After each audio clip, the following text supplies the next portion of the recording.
And we are live. Episode 95. What is up, guys? We are joined by the one, the only, the most infamous Stephen Hatch. What's up, brother? Oh man, what's going on, guys? Thank you guys for having me. This is a serious blessing, right? I'm a huge fan of the show. I was telling you guys before, I said I wasn't gonna glaze, but I have to. This is the one. This is the one show. Genuinely, when it drops and I see that notification, I click, and I'm just a huge fan of the show. Seriously. So thank you guys for having me. Thanks, man. Glazed like a donut. I love it. Yo, straight up. We appreciate it for real, though. We appreciate it for real, man.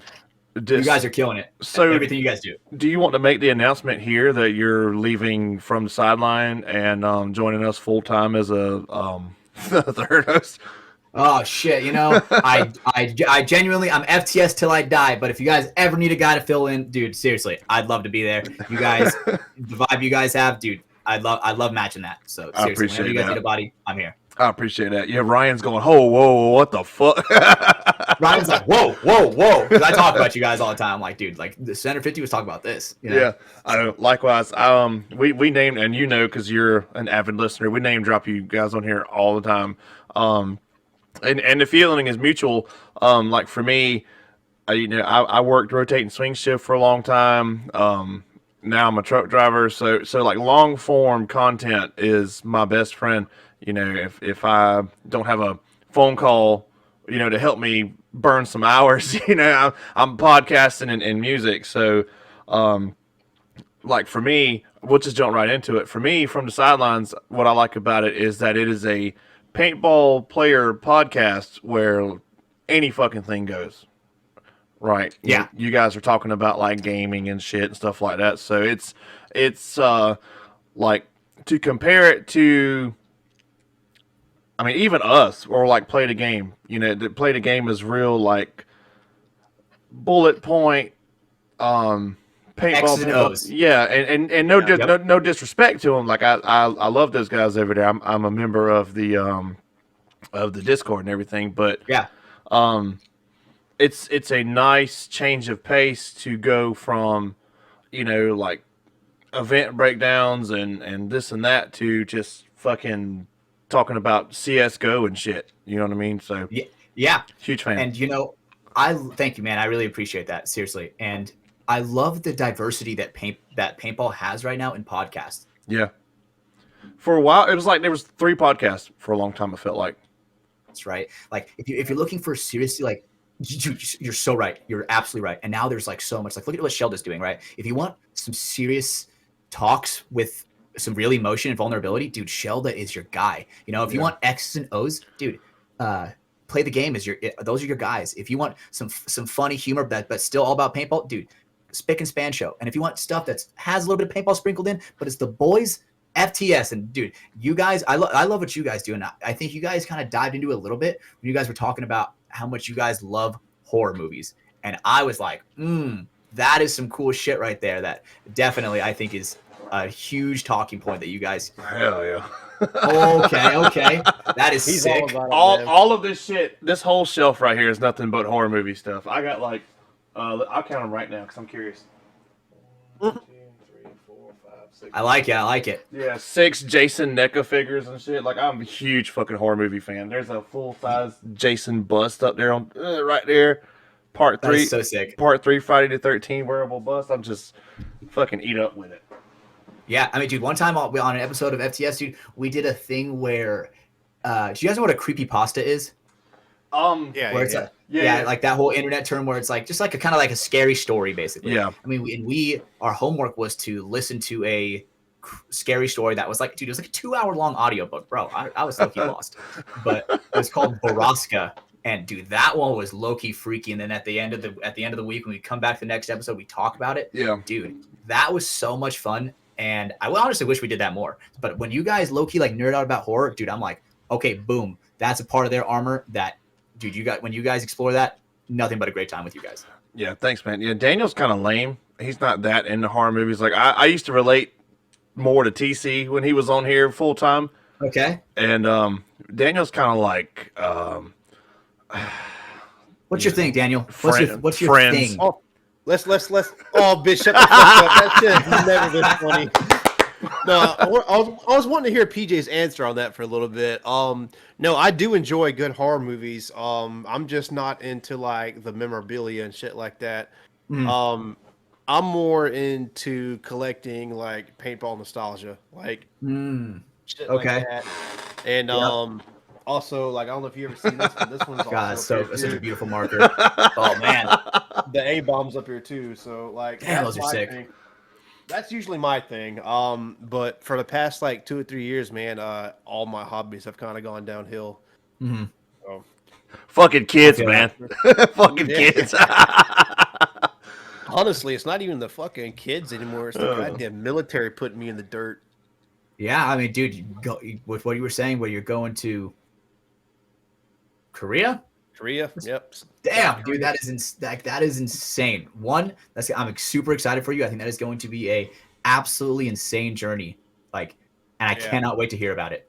I'm super nervous about it, but I'm also super excited at the same time. I'll go ahead and tell you now, it is a fucking headache and a half to kind of get everything in line and approved with the military to like take the first step just to go that way.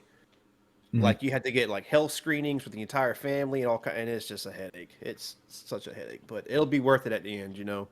It'll help my career. 100%. It'll put like I think it's like $800 more a paycheck if I get sergeant first class or some shit like that. Something crazy. Hell yeah, Yeah, so yeah, I'll go suck it up for 2 years and get that. Yeah, you definitely gonna pay for that program now. So other than like paintball, I think nostalgia just in a whole because I'm like currently on the hunt for like retro game consoles and stuff like certain editions, but I want like one of every game console. Oh, it's so sick. Yeah, like PJ doesn't know it. I can't remember if he knows it or not, but our mom found our original Nintendo 64. Yeah, I know it, Oh. bitch. I know it. I didn't even Really get a sick. fuck. I didn't even get a fucking chance to get it. He snatched it and took it to his house. Yeah, I fucking know. She found it my last visit Can't when have the it. kids were Just can't have shit. I snatched that shit. But then I have let's see, I have a Sega Genesis, I have a PlayStation 1, original Xbox, Game Boy Color, Game Boy Advanced SP, and then, like your typical modern stuff like a Switch, PlayStation, PC, and stuff like that. But I'm on the hunt for everything. When I go to Korea, I don't know if have you ever seen the Japan version of the PlayStation 2s on some of them, the different No. colors and shit? So What? one of them's like a transparent blue. It's like a Japan exclusive.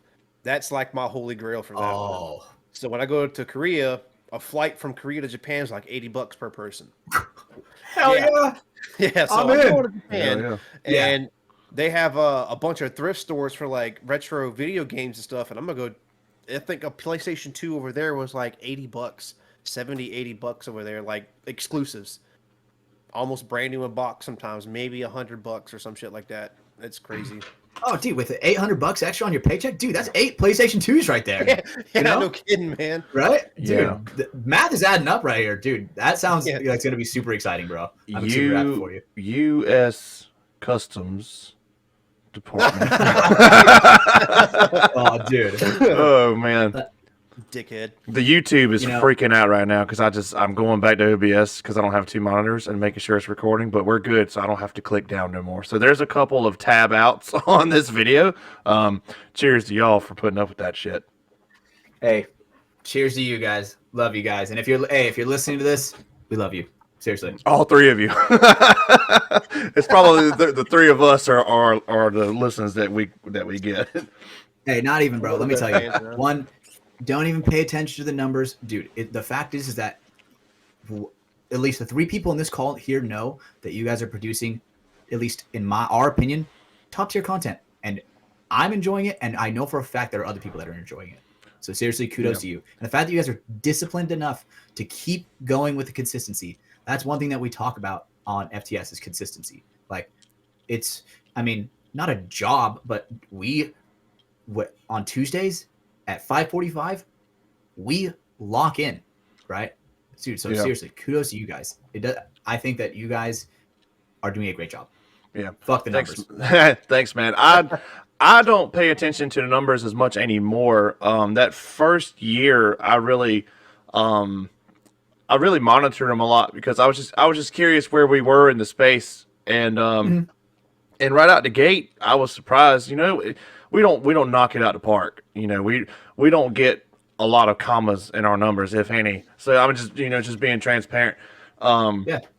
but like the last 6 months or so, I kind of know where we're at as far as listeners, and and just I used to study the analytics a lot, so Mhm. nothing has really fallen off or gained much in the last 6 months previous to that. So I was just like, we're going to keep doing our thing, and if we stay where we're at as far as numbers or it drops, whatever, we're going to keep doing it. And for me, the moment that I lose my love for it, or like it becomes like it feels like it becomes a second job, then I'll Mhm. just back out. I do this because I love the game. It's something that it gets me and Daniel connected, because we're hours away and about to be even further away. We do this, and we play PS5, at late at night. And with Amen. my new career change, it's a little bit less because I'm not off as much. But that's why I do it. And the moment that it starts feeling like a burden, I'm a dip. You know. Absolutely. And dude, the fact is that one thing that I definitely took for granted, but I mean, took for granted that I could potentially take for granted is the fact that, do you know how hard it is to get people together in a room and to talk? Yeah. Right? Like a lot of people don't understand is like, once you get past a certain age, you have to try. You have to try hard at getting people in the same room and getting people together Yeah. just for a talk. I mean, look at us. What all the scheduling conflict that between us three, Yeah. right? We've tried to have this arranged for a while, but it just has not come to fruition. I've either had to like run a double that weekend where I'm not at my setup because I told you guys immediately. I was like, I'm not trying to give you guys like a mediocre thing where I'm on my phone and it's this bullshit. I want to make sure it's like I have access to this equipment. I want to use it. Right. Right. And so just scheduling in general, it can be a bitch. And so it's okay that Yeah. I think it's okay that sometimes, at least for me, my mind goes to a dark place and I'm like, dude, man, like, fuck, like, is this going to start feeling like a job? And then I just remember, I'm like, man, dude, like, I am so grateful the fact that I can still hang out with my boys in a call and we're not even doing anything. We're talking. Yeah. Right. Yeah, With shoot the gaming, it's shit. different, right? With gaming, you have the commonness of COD or something, right? With The podcasts, tryhards. Yeah. yes, fuck the tryhards. You know what I'm saying? Yeah. I low-key am a tryhard, not gonna lie, but fuck them anyway, right? Fuck me too. Hey, you know what I'm saying? Okay, first. Oh, fuck me, man. I lost my train of thought, dude. I'm so bad at this. Yeah, you're So not. bad at You're not the only one. You've only been doing it for fucking ever. Yeah, so my apologies, but yeah, that's all good. what you guys are doing with this, it is so hard to get people in a call. And Yeah. I know for a fact we have a mutual no call, no show of somebody together, right? And I've had a few. Is this a Okay. is this a pro player? yes. I'm gonna message you right now. Yeah. Okay. But we definitely had some no call, no shows in common, but it's hard to get people in the same room together and talk. Like I just threw a big 4th of July party and I had about like 20, 25 people here. And all of my teammates live 3 hours at least away from me. Damn. And the fact that it takes effort. It takes effort from not only me having to set everything up, it takes effort for them to take that long drive down. Effort is a huge thing. And I think that you guys are putting in tons of effort in this podcast.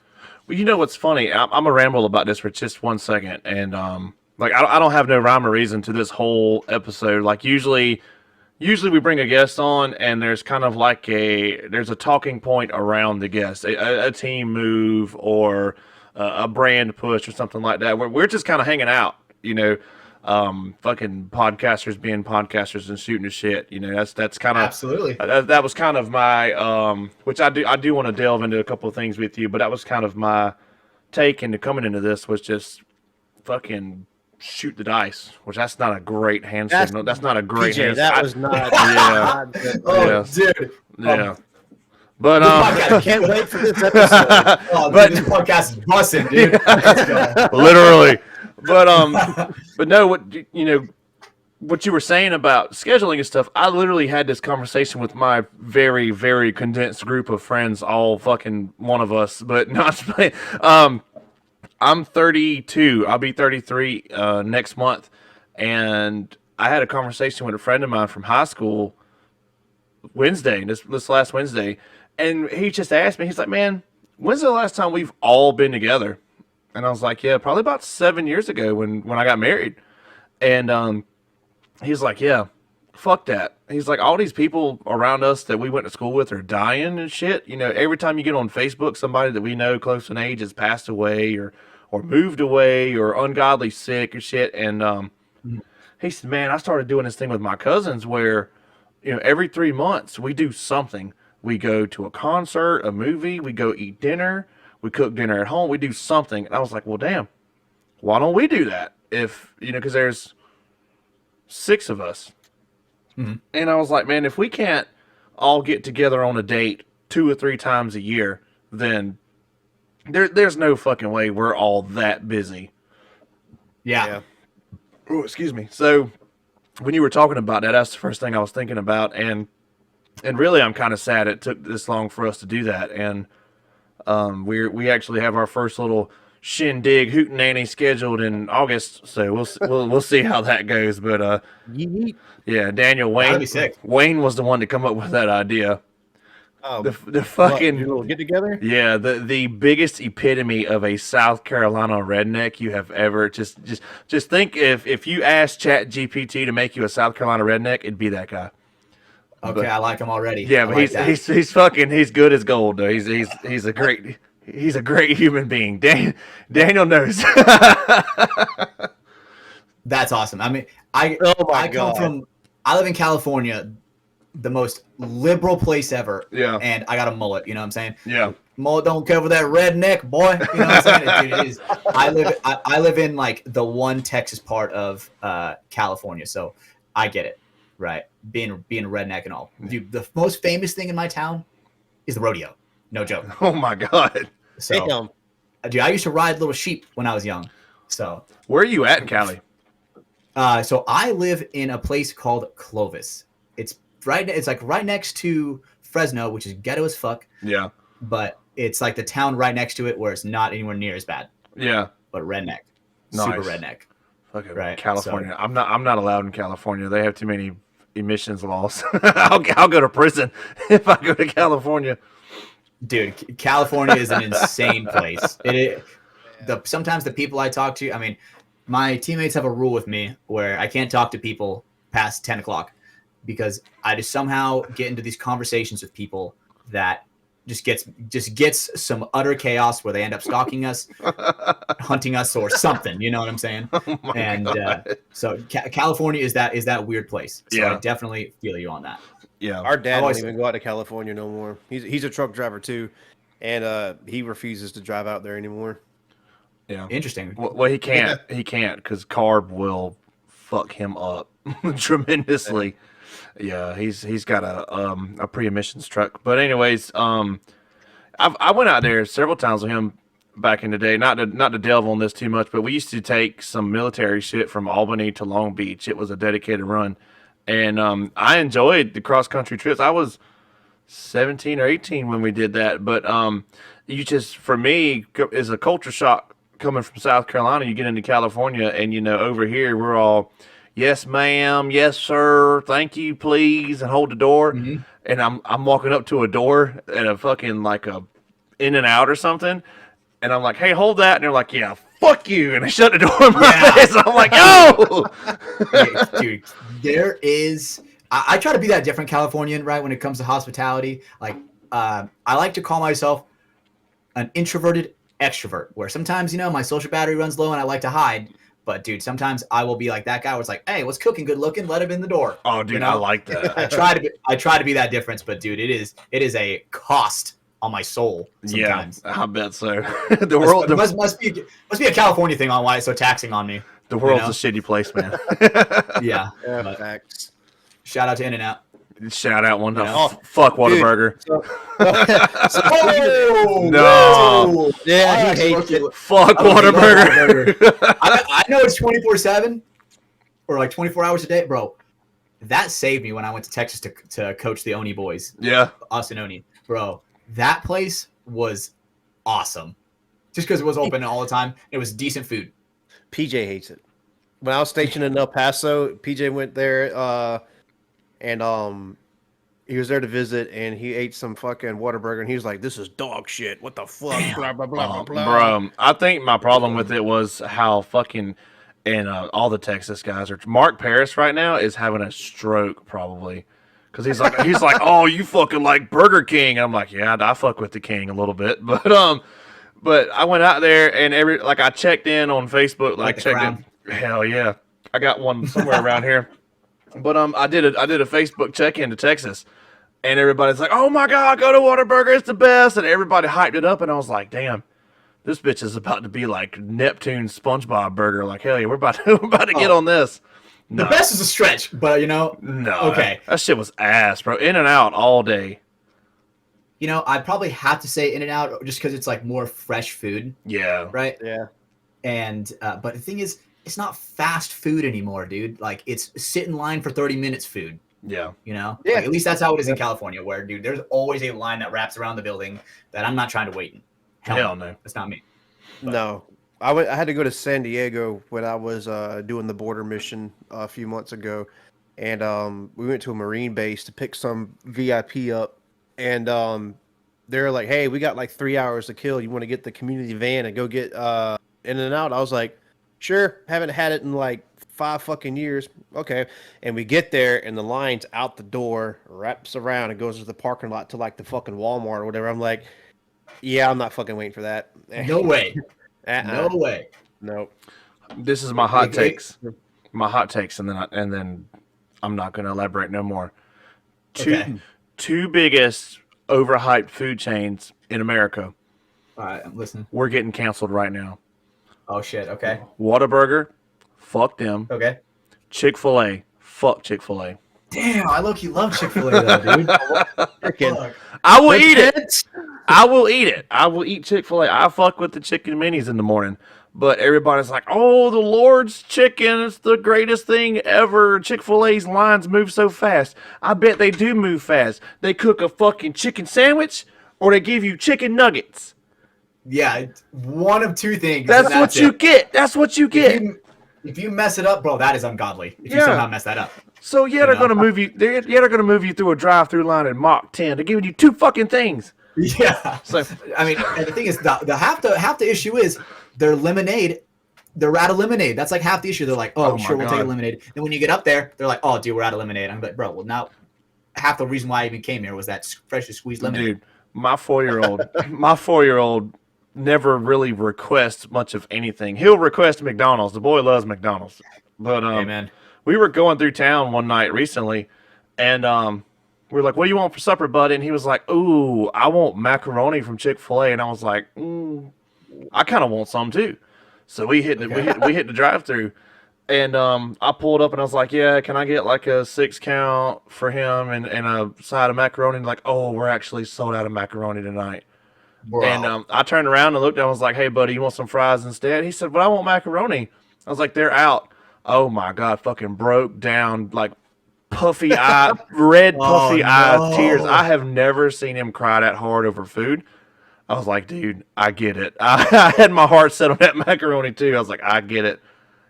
Fuck Chick-fil-A, man. They let my boy down.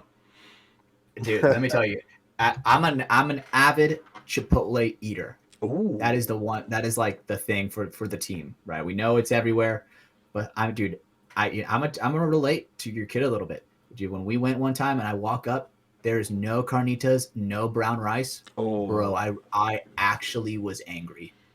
I was like, "Are you fucking kidding me?" Just fucking rage all the tables over. I went to a different restaurant. I was so angry. I And would I have too. don't do that to Chipotle. I would low-key was like, are you guys serious? Like, and my tips started to go blonde, and I started to go to Karen mode. I'm like, you guys really don't have fucking rice? Are you guys serious? And they're Where's your manager? and my teammate is a manager at Chipotle. Oh my So god! he knows. He looked at this place and he's like, "This is the worst fucking place I've ever seen." It is. Look at them. Look at them. They have a box on the counter, and apparently that's like a big no-no. It's a box. Like if you put any kind of wood on the counter, Yeah. no go. Right. So I'm he was telling clocking me in, that. clocking in, and But- firing those motherfuckers right now. So I can relate. I can relate to your son on that. Like no, like it was anger. Honestly, like multiple stages of emotions. I went from anger to sadness to regret. It was just all over the place. So I feel your son. I feel you, dude. I feel you. But Daniel, do you have anything before I steer the conversation? No, I was just wondering when they went to Chipotle if Evan was trying to ask for some pork fried rice. or Oh something. my god! oh, you know, he did, I'm pretty sure that I think it's in Chicago. It's like a Five Guys and a Chipotle right next to each other, and the teams split. Right. I think he's actually one of those guys that goes to Five Guys. I'm going straight to Sicko. fucking Five Guys, dude. No way, Yeah, bro. I'm not trying to pay it. I'm not straight trying to to pay Five Guys. $27 in my left kidney for I a have- fucking burger. I put a second mortgage on my house because my family went to Five Guys last week. We were going through town and I was like, damn, I have not had that since I left work at the mill. You know, because I was in between jobs for about 2 months. You know, waiting on some shit to come together, and I was like, I'm making good money. Let's go to Five Guys. And my wife was like, are you sure? And I was like, hell yeah. Bro, that shit was like $65 for 3 of us to eat in there. I was like, oh my God, but it was so worth it. You know it's expensive when your girl's like, "Are you sure?" Yeah. Yeah, no shit, Bro. man. Dude, because you're just like, "Okay, Yeah. if you're paying, okay." And she's like, are you sure? Like elbowing me in the car. Are you sure about that? And I'm like, hell yeah, fuck yeah. Oh, dude, you must have felt baller right there, dude, pulling up into Five Guys like that. until That I is sick. until I swiped the Until card. Yeah, I'm about to Oh. say until that total popped up, he was like, Fucking "Huh?" instant buyer's remorse until they brought me my bag of Cajun fries and it was all good. Okay, the Cajun fries is what makes it Bro, good. that is it. That is the best French fry ever. Really? Yeah. Oh my God. Mm, Oh my God. All Damn right. It seems like we got some disagreement. It seems like we need to settle this before we change topics. I Fry. actually really like Chick-fil-A's waffle fries. Those aren't bad either. Those low key aren't bad either. no, my kids will tear those up, but nope, those aren't my go-to, man. If I want fries, I'm kind of OG. McDonald's. McDonald's? I fucking Oh, love dude, they love have some McDonald's fries. bangers, dude. It Hell has yeah. to be fresh. Hell it has yeah. to be Yeah. fresh.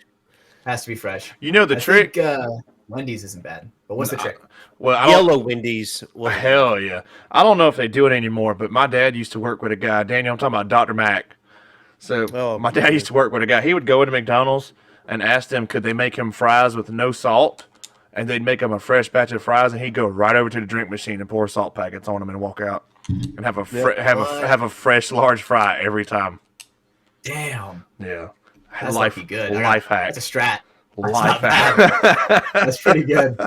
I'm um, gonna put that in my description. My when I use the McDonald's app, I'm gonna put that in the description. fuck yeah, no salt, but give me Oh, extra, so give me good. extra salt packets. I thought it Oh, was a so good. fucking 2-piece barrel. I got kind of 2 things I did want to ask you about. But since we were talking about the podcast shit at first, I want to kind of get into that. with So it. Mr. Hatch is the co-host, as we said, from the Sideline. You've been there since the very beginning, right? Absolutely. Yeah, Day one. never missed an episode. Nope. Yeah, that's fucking. Yeah, Daniel, he's never missed an episode. Oh, my bad for being in a whole nother fucking country. Yeah. You know what, dude? It's okay. God damn, that was He's loud. like the Brando. He's like the Brando. Of the Hell yeah. 750, right? Where he just gets to. We call him Mr. Vacation. What the fuck, bro? Guy's complaining about Yeah. never getting time off. I see him in Hawaii the next week. Yeah. The hell. Oh, Right? first off, I'm glad you brought that up because I kind of want to hit that, like, go from the start and talk about that. But also, fuck you guys too, by the way. Uh-oh. Yeah, when y'all did that shit where y'all did the skit where Brando died. Oh, you know, y'all had me fucked for like 2 days. It was not my idea. I hit yeah, Wong up. I hit Wong up. I was like, God damn, dude, fucking Brando's gone. He was like, I'm pretty sure he was at practice yesterday. And I was like, no, dude, they said he died. Like, look at this. And they're like, they're trolling. I'm like, I don't know, dude. They said he got electrocuted. Like, what the fuck? And yeah, like it was kind of convincing, but I was like, they're not that upset. But you know, the show, bro. The show must go on. But you know, the thing is, dude, one, I completely understand. Let me tell you, the amount of hate that we got for that, bro. Let me tell you, I can imagine. There is a percentage of the podcast that truly will never heal because of that moment. No joke. And like, no matter what we do, dude, if we cure cancer, they're gonna be like, well, remember when they killed Brando?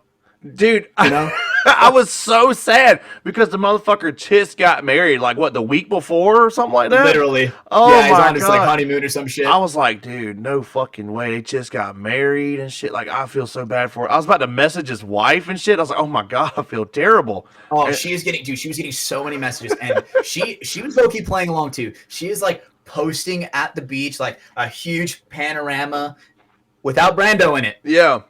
So it low-key looks like she took the insurance and left. You know? Yep. So, y'all can kiss my ass for that. Had me in fucking tears in my bed at night. Dude, had me fucked up too, because that was one of those things where I was like, are you sure we should do this? And Ryan's like, fuck it. Let's do it. And I was like, all right, I'm in. I'm day one, buy in. You know the picture, you know the meme of Wolverine laying in the bed holding the picture, like touching the picture. Dude, that was me. That meme is so usable. I could think of like 1,000 things that meme could be usable for. That is so good, bro. But the fact is that you related to Brando like that, dude. So I've good. never met that dude a day in my life. I've never spoke to him but about 2 sentences on an Instagram DM. But I felt so fucking terrible. I was like, damn, dude, he was. I hate that. He just got married. Like, what the fuck? And you guys are assholes for that. It's one of those things. It's one of those things where, man, it was a huge learning experience from us. Like, don't kill anybody. Like, if they're dead, now they're actually like dead. Yeah, right? They're never gonna believe. They're never gonna believe. Yeah. So now I'm learning. Like, okay, watch out, because people are gonna be pissed. Dude, like I remember when Dave Baines messaged us and was like, "Yo, like, what's going on?" And we're like, "Oh shit." Yeah. So. Yeah, it was definitely one of those big things where when we got Dave into it, he was like, "Oh shit!" Like really upset about it, because obviously anybody who genuinely thinks Brando's dead, bro. You know what I'm saying? I miss you, bro. Right? And dude, it's so funny you guys bring that up, because there is a section of the podcast that truly will never be healed because of that. Genuinely. Oh, ain't no doubt. Like I was kind of indifferent about it. Like I almost was like, fuck those guys, because I was like, that's a dirty trick. Am I an asshole for being like how Loki was? I was like, yes, sad. Anyways. And the sun went around the earth again. You know? Move on, people. Fuck Brandon. Fuck Brandon. You should have stayed dead. No, I'm just playing. I love Brando. That's what he gets for that. That's what he gets. That's what he gets. Because honestly, that started because we're like, oh well, Brando's missing an episode. Like, oh, wouldn't it be just so funny if we killed him? Oh my God. Yeah, and then we were like, all right, well, I was like, I don't know. And Ryan's like, let's do it. So fuck it. I buy in 100% for my boys. Damn, do you think people think that TC's dead? They have to, man. Yeah, he's not been on here for a while. In his defense, I will say this: he has asked to come back, and he's like, "Hey, let me know when you guys record again." But the last couple episodes were event coverage, and I actually kind of forgot to let him know about this one. But we got a break in between events and shit. We're gonna get him back on, do some fun, like maybe ranking episodes and shit, and get him in the mix of things again. Here and there, but he's just got a lot of things going on, so it's hard for him to kind of allocate the time to us, and show must go on, even if you get shocked by the power supply of your PC. I completely understand that one, right? Like, I mean, we on FTS, dude, we started with 4 hosts, and then those 2 dudes left, and I really wish I did talk to those guys more, but the way life is, just isn't matching up, right? And but now, I remember when they left, that was when we started getting into video, and people were kind of like, I don't know if I really like want my face being everywhere and blah blah, because obviously we take clips, we're going to be posting them. We're going to be on the internet. Yeah. Right. Yeah. So people just weren't really that comfortable with that. And they just kind of wanted to live their private life. And, FTS just kind of like outgrew them, if that makes sense. Yeah. Yeah. Right? Oh yeah. So it makes 100% sense. But the fact is that you guys are still going to get that guy on. Dude, that is awesome. Yeah. He's kind of like an honorary host now. You know what I mean? Like, Yeah. like Lastro, we call him the fourth member of our broadcast studio hell who's in yeah. the ground. Lastro Lopez. Yeah. Mouthful. That dude's but hilarious. I love that guy. He is my doppelganger, and dude, that is a crazy story.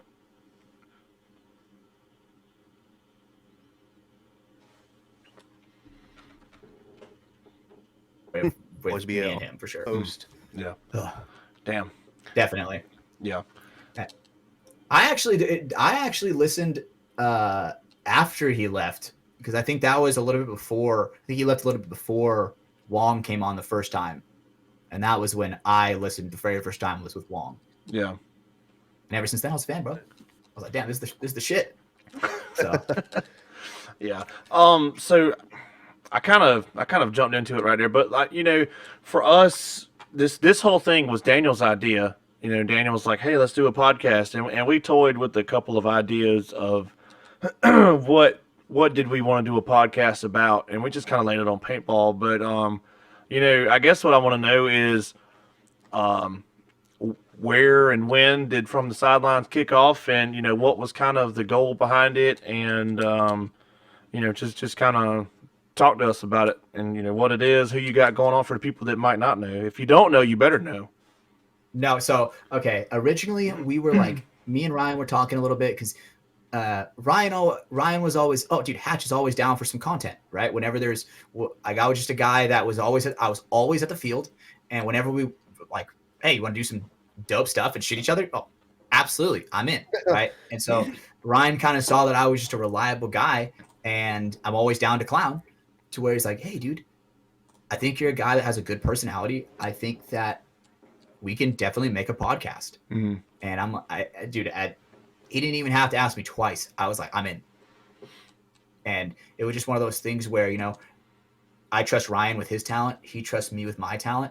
And we're just, swinging in the dark. But we wanted to make sure that it wasn't just a paintball podcast, right? Because there already are, like Play the Game and Spick and Span Show. Those already are paintball exclusive podcasts, right? That niche has already been filled.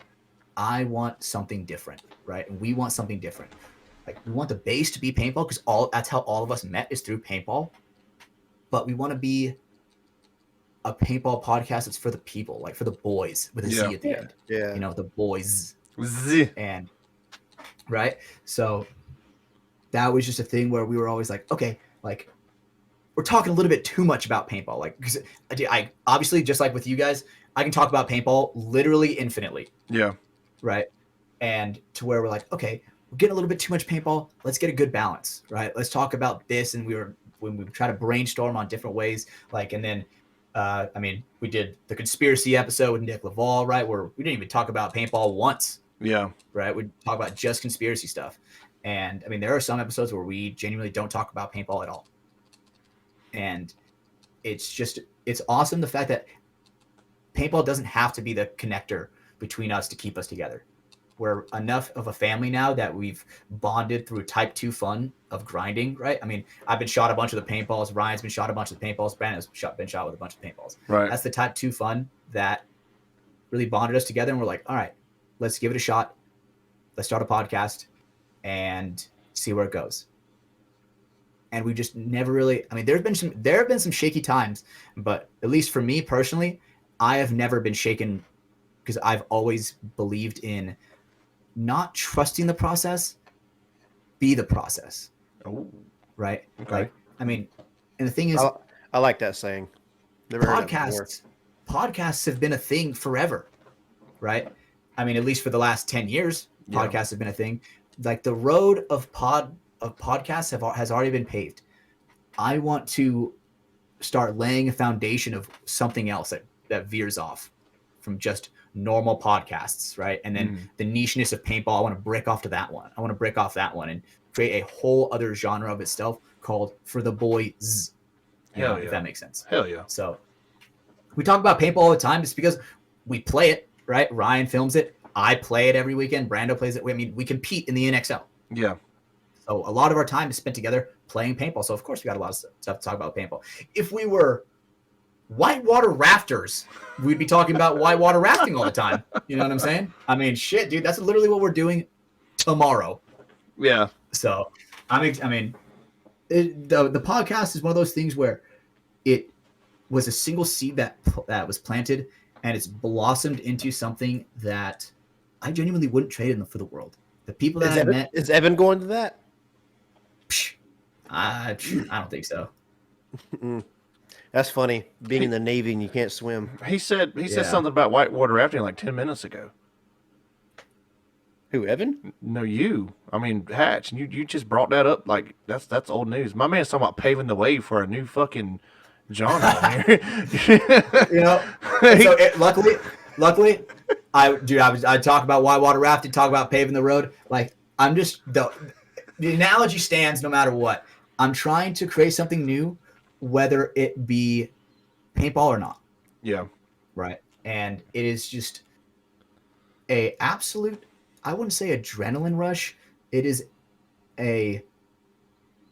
gives me anxiety because it's like, I mean, sure, looking at the analytics, it's like, okay, we are not the most successful podcast, not even close. Not even in the 99 percentile, right? Right. Like, it is a thing that you genuinely have to love doing. If you think you're going to start a podcast, I mean, you never know. You could be a famous clout chaser that just has a bunch of clout and start a podcast and be immediately successful. Yeah. But we started from ground zero where it was like nothing. I mean, you guys started the exact same way, I can guess. 1,000%. 1,000%. And that's must be one of the reasons why I like you guys' podcast so much is because it's genuinely so relatable. Yeah. Likewise. Right? I know exactly what you guys go through because we go through it ourselves. Yeah. Right. The struggle of having guests cancel on you last second. The struggle of, oh shit, like we got to record. Right. Hey, like that's our biggest one right there. Oh my God. Absolutely. And right. Because it's almost like you have an obligation to the people in a way. It feels like sometimes. Yeah. Where it's like, I want to put this content out because people are relying on me. Right. And I mean, it's not like I'm like a content creator like Matt the Gym Rat or anything like that, but it's like shout out Matt one time. Yeah, shout out Matt. Right? I love that guy. What he is doing for the sport is absolutely tremendous. Right? I mean, absolutely. He's literally with my teammate Gavin over in Amsterdam, I think, playing airsoft. No joke. Yeah, we're about to blackball him from the show. I just play. Yeah, everybody knows how I feel about airsofters, but we're not gonna get into that. 100%. But yeah, no, dude, you're exactly right. And I don't want to it's gonna sound terrible. I don't want to downplay like you guys at all. But you know, if you guys are playing around Capital Edge, you know, and pro paintball players and stuff. So, you know, for you guys, and I don't know if that was the case at the time that you started the show, but you know, if you're constantly around that group of people and y'all start a podcast, you know, maybe you get some bigger names like some of the Impact guys, but like, hey, it's one of the DMG guys started the show. Let's check it out. You know, there might have been a little bit more accessibility. Yeah, like we don't have like. I'm not saying like our struggle is harder than your struggle, but no, we 1,000% relatable. Like we just did this shit on a whim. We were like, hey, we want to do a podcast. Like we would get on the PlayStation and just fucking talk and bullshit for 3+ hours. And Daniel was like, why don't we just start recording this shit? And I was I'm like, well, what are we going to talk about? Because we talked about everything, movies, games, paintball and shit. And we got to a point to where we were just reminiscing because me, Daniel, and TC used to be on a bullshit little woods ball 3-man crew around here. And, you know, I was very late to that game. By the time I got in there, you know, that little scene was disappearing because I wasn't but what, Daniel, 12? Something like that? Yeah. Somewhere. And I was young. But we just got to the point where we were reminiscing on paintball all the time. And Daniel was like, well, let's just do a fucking paintball podcast. And I was like, well, I guess. And now it's kind of my baby, in a way. 100%. Our baby, you know. Absolutely, just two men having a baby together, bro. I completely get it. Touching. Incest And- is the best. And touching incestual tip touching. Right, but That's my dude, favorite. seriously, like I cannot give you guys enough credit. And I mean, we have this. Well, one thing we have in common is consistency. Yeah. Right. I don't think you guys have ever like actually like missed like a whole long period of time without a show. It might have been, if I can recall right, think once we missed the release once, and I just pushed it like a week or two out. Scheduling, But it's not like scheduling. you let weeks and weeks and weeks No. go by. Yeah, Yeah, Right. no. yeah, Right. I mean, obviously with some recent like controversy, some podcasts have had to take a really big hiatus until they had to, figure out how to approach the situation. yeah. That Right. was crazy times to be alive. Well, look at like which he's not playing anymore, but one of my favorite shows was the Playing On podcast. Carl Malkowski. Carl Markowski. Yep. Yeah, love that show. I actually have a little note from him here. No way. Yeah. Why did he send me this? This is we might have With the headband. oh my little There was the headband. my little filter fill. Yeah. And I keep this on my wall beside my computer as like a motivation. But it says, and I've read it on here before, so people are probably like, "Yo, give it up." But it says, "Keep up the great work. love to hear it. Keep up with the great work with the podcast. It's great to see people with passion and love for the game creating great content." H2K. I love it. Damn. It's a handwritten note. That is sick. Okay, I'll match you a little bit with a similar situation. Do it. When we had Matty Marshall on, and he was basically thanking us. He's like, dude, thank you guys for what you guys are doing. You guys are taking a dim torch and a dull machete, hacking through this dark jungle called paintball. Yeah. And there's not enough people trying to do it. Right. And obviously that kind of goes back to like being like a paintball podcast, but just the fact is that Matty Marshall told us that like I was living the dream for a second. Yeah. Like I had chills going up my whole body. That is the Yes. voice of paintball, the Morgan Freeman of paintball. I've never heard it put that way. You know what I'm saying? You're not Right? wrong at all, though. Oh man. You're my not fucking wrong at god! all. No, that is 1000% spot on, and and I can only imagine getting a sentiment from some people probably only know Matty as just like, oh, he's the Go Sports commentator, and oh, he's an old player, but like for us who love the game, we know he's a fucking OG from like the early days. That's huge. Yeah. That's He's huge. a true ambassador of the sport. Yes. It's not like, I mean, he's making money from it because it's like he's been in the game long enough. He's at that point in the position. He should be making money from it. Yes. But it's not. I bet for a long time he wasn't making money from it anywhere near as much as he possibly could have from somewhere else. Yeah. Right. He bit the bullet of paintball for a while, and when no money was in it, he stuck with it. And now he's at the point to where, I mean, I don't know if he's making a full living off of it, but he definitely deserves a full living off of it for how much he does for the sport. Yeah. The way And way that he commentates for the game and the way he breaks it down for the most simple-minded person, like you could have somebody that's played it every day of their life for the past 15 years, understand it, and then you could have somebody else that's never seen it at all, and he'll break it down verbatim as it's happening. Yes. And it's like it's magical to me. I love him commentating on the sport. I love it so much. And then What now. am I? What, Now, go ahead. now you're throwing. Oh my god, I'm about to butcher his name. Mike Jeffries. Is that his Yep. name? Yeah. Also, great in the booth. I think him and Matty Yep. work great together. I love Rich Telford. Everybody shit on Rich Telford because because he was throwing jokes and stuff in there. I love Rich Telford. That'd be me, bro. Because I'm an old excessive fan. You Yep. know? So, did I think he was the greatest commentator ever? No. I mean, I'll just be real with you. But Rich will still beat your ass. So, Yeah, I mean, dude, if you listen to some of the commentating, Matty Marshall's like, oh man, Sam Silberg really penetrating that left side hard. It's like, what the fuck? and then Rich is Matty like, oh yeah, he did. Yeah, right? And it just rolls off the tongue so well because it's those guys, Yeah.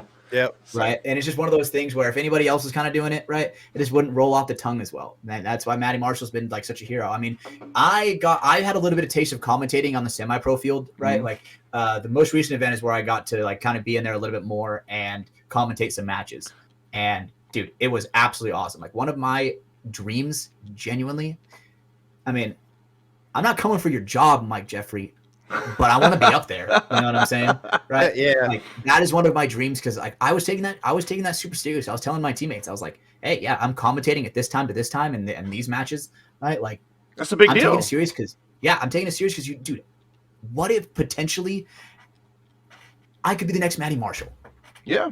You know what I'm saying? Like if you love the game truly, just like the way he did, right? The game will love you back. That's just a huge something deal.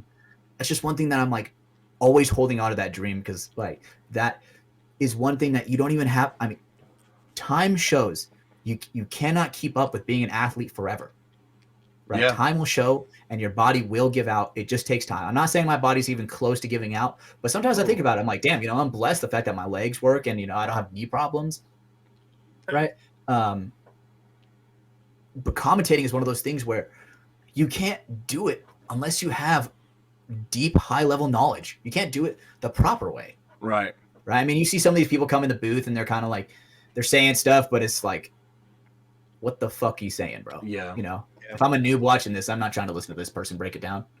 Right. But, I'm also, I guess I'm being a hater. I'm not trying to be a hater either. But, Being a realist. How cool would it have been to commentate in the semi-pro booth with Vince Cunningham? Dude, that would have been sick. That would have been amazing. I love Vince. Vince is a great guy, and I think that your guys' podcast. I listened to that multiple times. I even listened to it. The most recent one with him. Yeah. I listened to that one because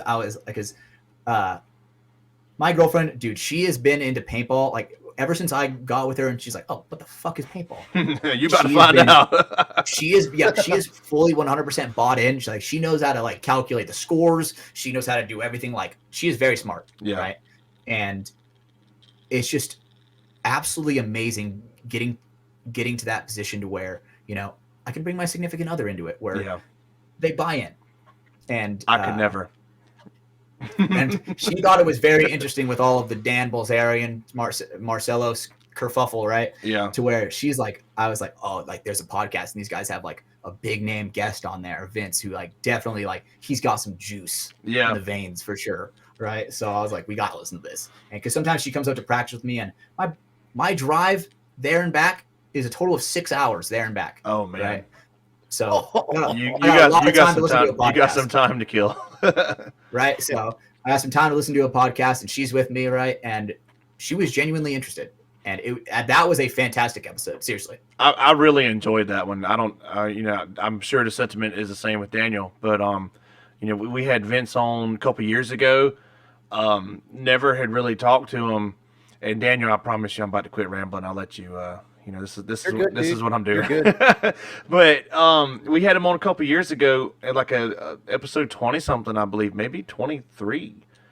I might give myself a prize if I'm right on that. But anyways, we had never really spoke to him other than just kind of on Instagram, a little bit of back and forth. And one day I was like, hey man, we'd love to have you on, like what you do. And it was to this day, is one of my all-time favorite episodes that I've done, was our original episode with him. So when wrong. Oh, what episode was it? 23 was what would your paintball business be? A failure. What was the episode of Vince Cunningham? Let me find 31. Oh, fuck me. Channel 1. But anyways, so I'm not going to elaborate too much on this because I don't want to stir this pot back up. But when all that shit started going down with what you were just talking about with the Marcelo stuff, sympathizer. No, we were in very public support of Marcelo. And then right beside us was Vince Cunningham, and I was like, "Oh, okay." We share common ground here. Which like I said, the last episode that we had done I thought it was amazing. It's one of our better episodes, analytic wise, and I was like, dude, it might have been his idea. I can't remember, but one of us was like, "Hey, we've got to get up and talk about this like live," and I was like, "Fuck yeah, I'm down." Oh, yeah. So. He's very articulate. He's he's just got like a great broadcasting voice. You know what I mean? Like I feel like people want to 100%. listen to him. So, I was super excited to get him on, and I understand. I have children. Daniel has children. He was getting to the point where he had to, help put his kids back to sleep or whatever. So we had to kind of cut that part short with him. But Father's duty, man. yeah, 100%. But I thoroughly enjoyed that episode, and I don't really watch a whole lot other than like the pro webcast most of the time.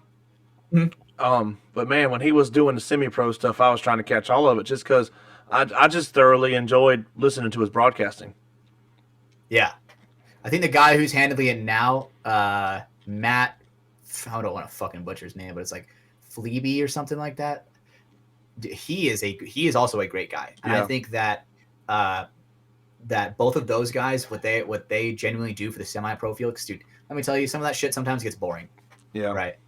And when you see I'll admit it, right? We were on the lower end of the semi-pro bracket for a long time, right? When you're watching just a team get fucked up, dude, it is hard to make that shit sound interesting. Yeah. But those two guys are very good at like making it sound interesting, right? Yeah. Even though they just got completely shit on. So that's a hard talent to do. So Vince, like that was a great episode that you guys had on with him. You guys should definitely get him on sometime in the future for sure.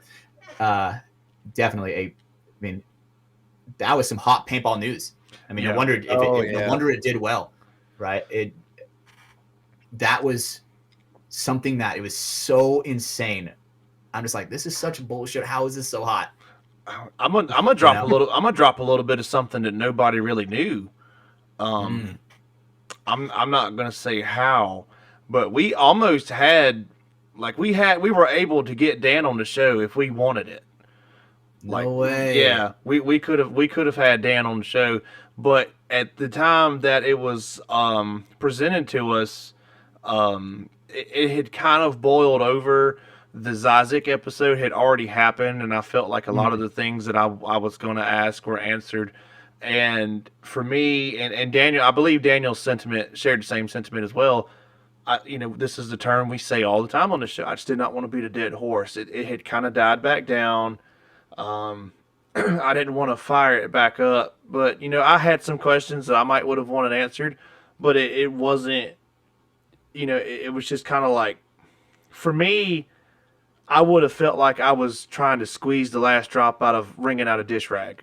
You know what I mean? I feel that 100%. Yeah. So we had the choice to have him on here, and it was all we had to do was say the word, and it would have been huge. I feel like it would have been huge for us, but also, Daniel has to be kind of careful. Absolutely. And his that line is some of work. stuff that once it touches you, it is like the cheese touch from Diary of a Wimpy Kid. You know what I'm saying? It's like you're cursed forever with that, right? And with all that situation, I don't know Dan personally. I barely know Marcelo personally, right? Yeah. All of it is just so weird. With you guys, if Ryan was like, hey, I can get Dan on, I'd be like, I don't know. Yeah. Just because I don't even sometimes I'm low-key lactose, bro. The cheese touch is not my thing. And that is just one of those things that I don't think that the cheese touch was gold. would be worth it. Yeah. That was gold. Yeah. My thing about it was, and like I said, I'm talking more about it than what I really wanted to, but it's whatever. Fucking cancel me if you don't like it. Whatever. But take me. Yeah. Take me. But for us, I completely from the jump understood what Marcelo was saying. Like,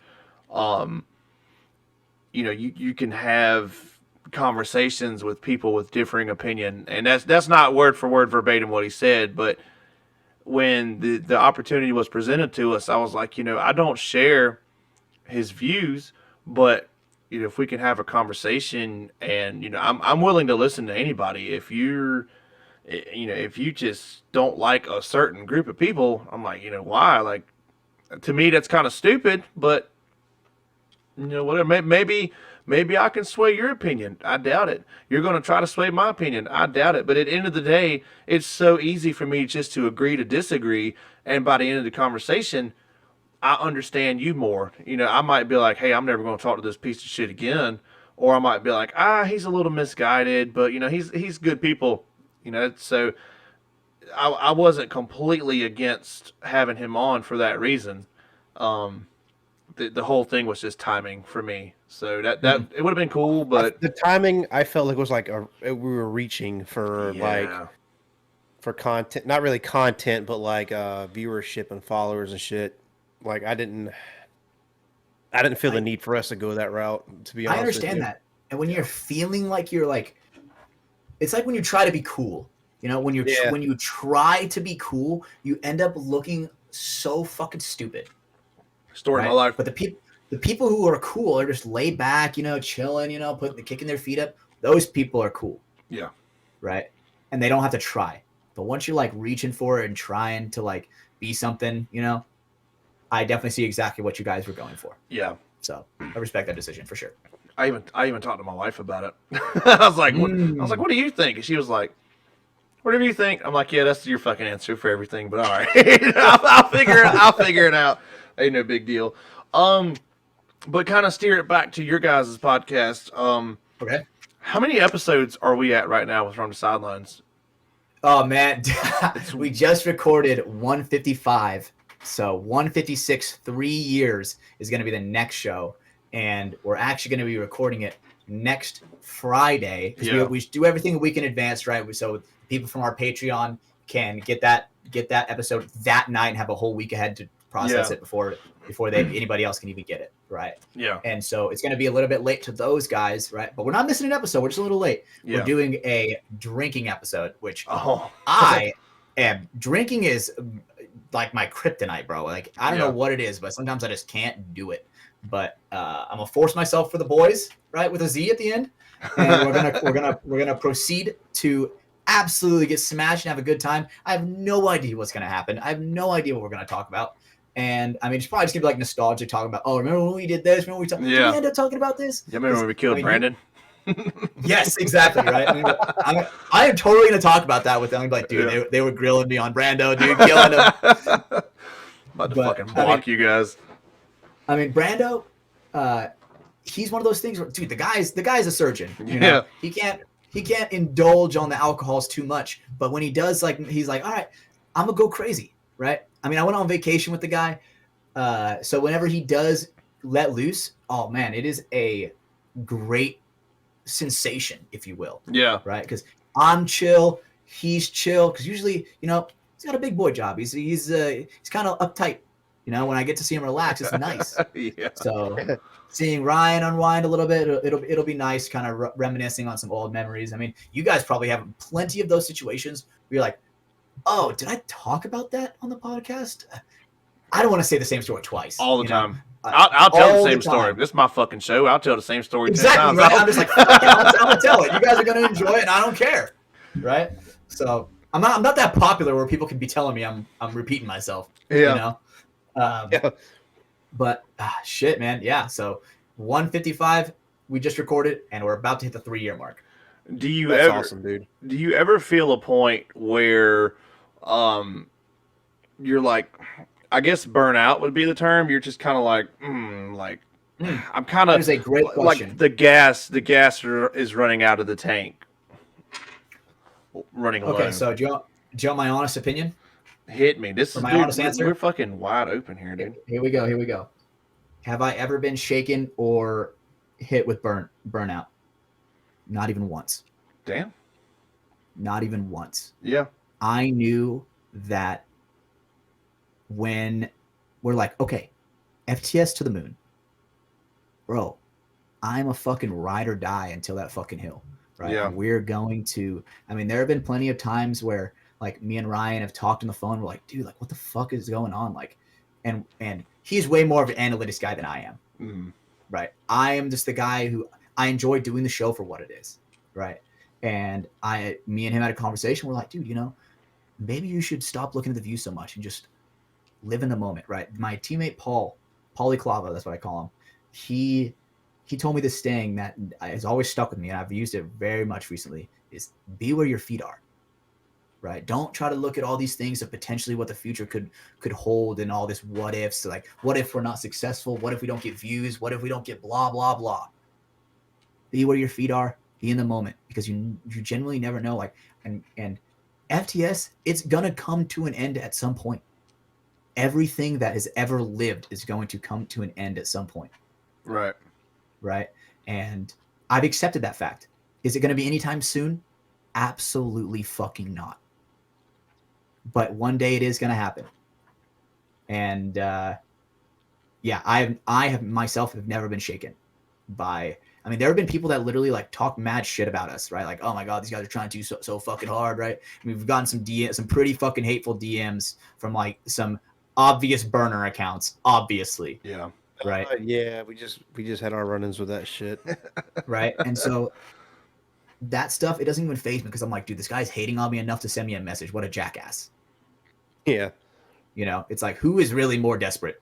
Me trying to put out content for people to enjoy, or a guy hating on it? Yeah. You know, and that's why I think anybody who kind of like hates on any of this, like trying to be content creators, like, dude, because let me tell you, the first time I was ever like, hey, what's going on, guy? Like, the first time I was ever like that, bro, I felt the eyes and I felt so cringe. Yeah. But it's also, that's what it takes if you want to be about it. Don't just talk about it, be about it. Right. Yep. Right. And I mean, one thing I talk about all the time, dude, I always talk about how I'm gonna learn how to edit. Bro, I get it in front of me and I freeze up and I'm like, what the fuck is this shit? Oh my god. So, There's right, fucking I'm not a lines perfect- and bars and graphs Right. and shit. I'm not I'm a in that perfect process person. right now. It's hard, right? I'm not a perfect person. Ryan has a talent, right? I mean, I'm autistic about dinosaurs. He's autistic about video creation. He is great with it, right? Oh my god. And that's just one reason how he works so well, right? Yeah. So, what's your guys' favorite dinosaur? You'll find out. You'll Okay, I like this. You'll find out. I like this. I'm I like this. gonna save that topic for later. Yeah. And I'm actually gonna fuck it out. Sorry, I go off on rambles. No, I'm no, sorry. no, it's all good. I was trying to think how I want to do the timing on this. Daniel, I'm gonna ask you the same question because I'll answer after you. I mean, has there come a point with this show, where you felt kind of burnt out or anything like that, or you just been kind of cheery along for the ride, or? And be honest. Be honest. Yeah. This is a safe space here. This is a safe I've space. been burnt bitch. out. Well, I've been burnt out, but not for the sake of doing the podcast. I was burnt out from one, not being able to give away that last prize package. Oh my fucking god! That's it I was forever. It burnt took a out. year. It Excuse took me. a year. Yeah. I was burnt out with that because a You gotta lot keep of making people, posts. dude, we kept on doing it. We kept on doing it, and then that controversy helped us big time. It sure did. It literally helped us get the fucking milestone to give that away. Oh my Like, god. we stayed true to our word. Like, we're not giving in until we hit 1,000, and then sure enough, that's what Yeah. happened. But I'm always trying to think of ways to grow our little podcast, and I have zero desire to make any profit or money from it. I don't care about clout or anything like that, but I would like to be able to take the podcast to basically get some merch to where the merch can help us progress the podcast in like cameras and shit like that, lighting or whatever. Mhm. Because like I was telling you earlier, I had a product review recorded and I had a bunch of stuff on my desk that I forgot to take off before this. And then like I even went and spent money on excuse me, Jesus, a microphone set. Damn, wireless- that is nice as hell. Yeah, and My wireless mics look like shit compared to that. so like I pour my own money into this, and we always do it. Like somebody gets like a prize package, like the shipping comes out of our pocket. If they win a T-shirt or whatever, me and PJ split the cost. Like we're always like in the talks of it and everything. But I only get burnt out on stuff if we feel like I guess stagnant and not like kind of like in limbo, not going anywhere. This was a huge boost for Booster. us. Yeah. Huge boost, and we're trying to give back to that brand and everything. We're trying to stay honest with that brand because no other brand really reach out to us or anything. Yeah, shout Like, out, we have shout out Zach Patient on that deal there. yeah, for real. Like we have, Great episode.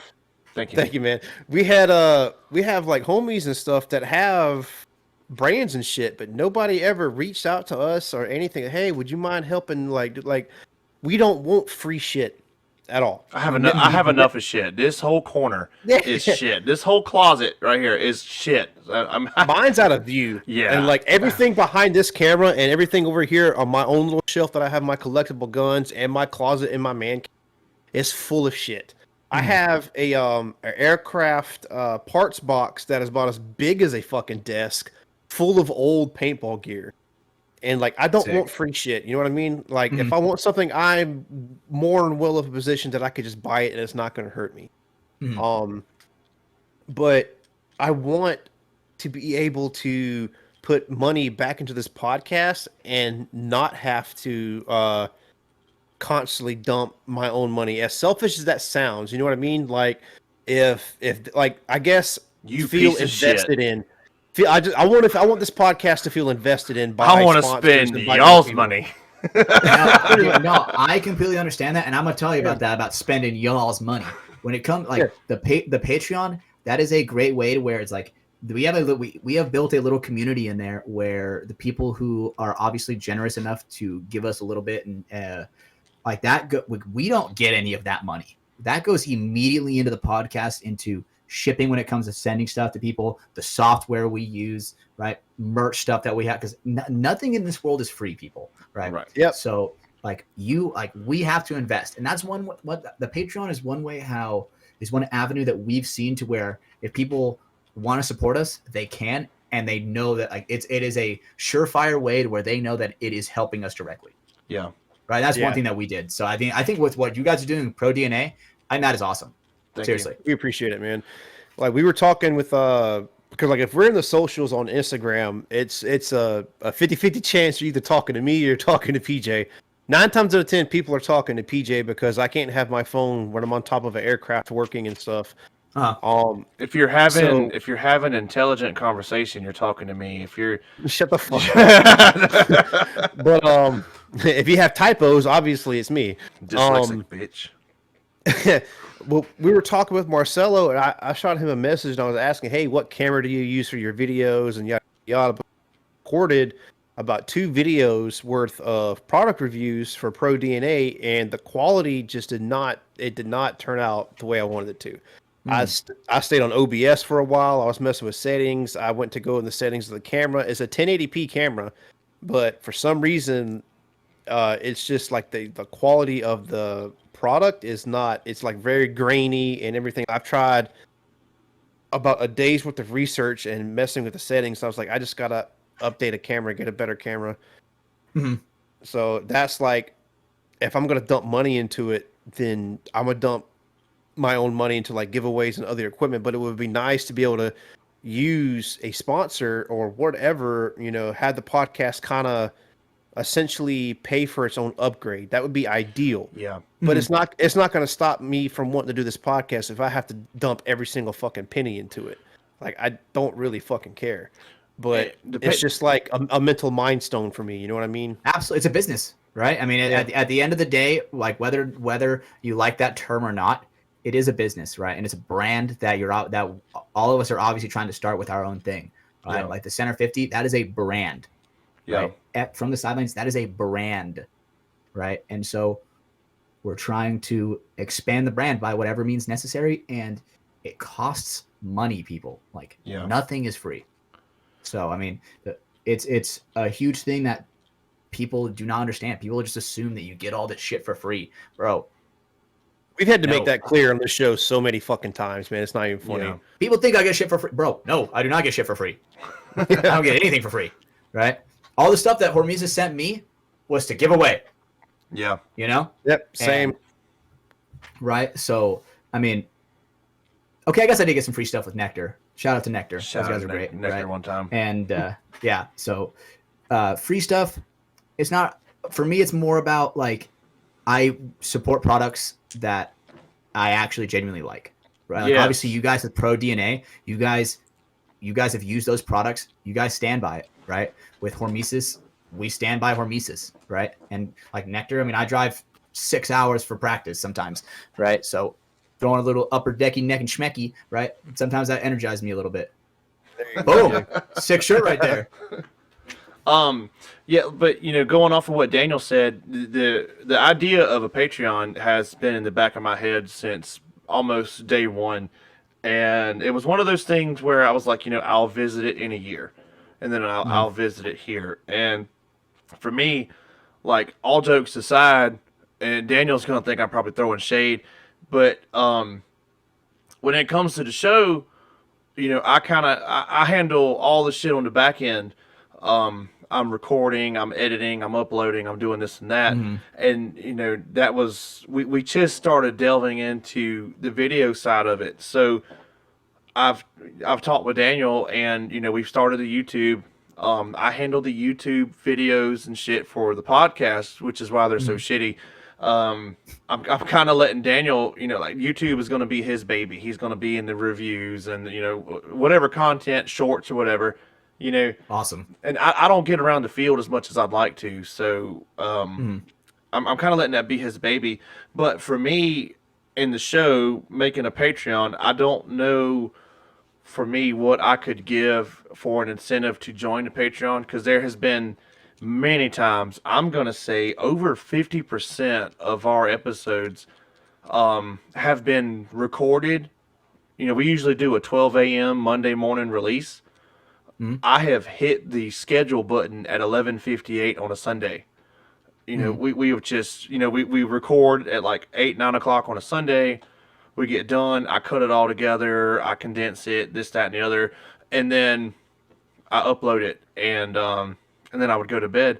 So if I were to start a Patreon, one of the biggest things a lot of shows do, like you guys, is early access. Hey, here's a members only episode or a week early.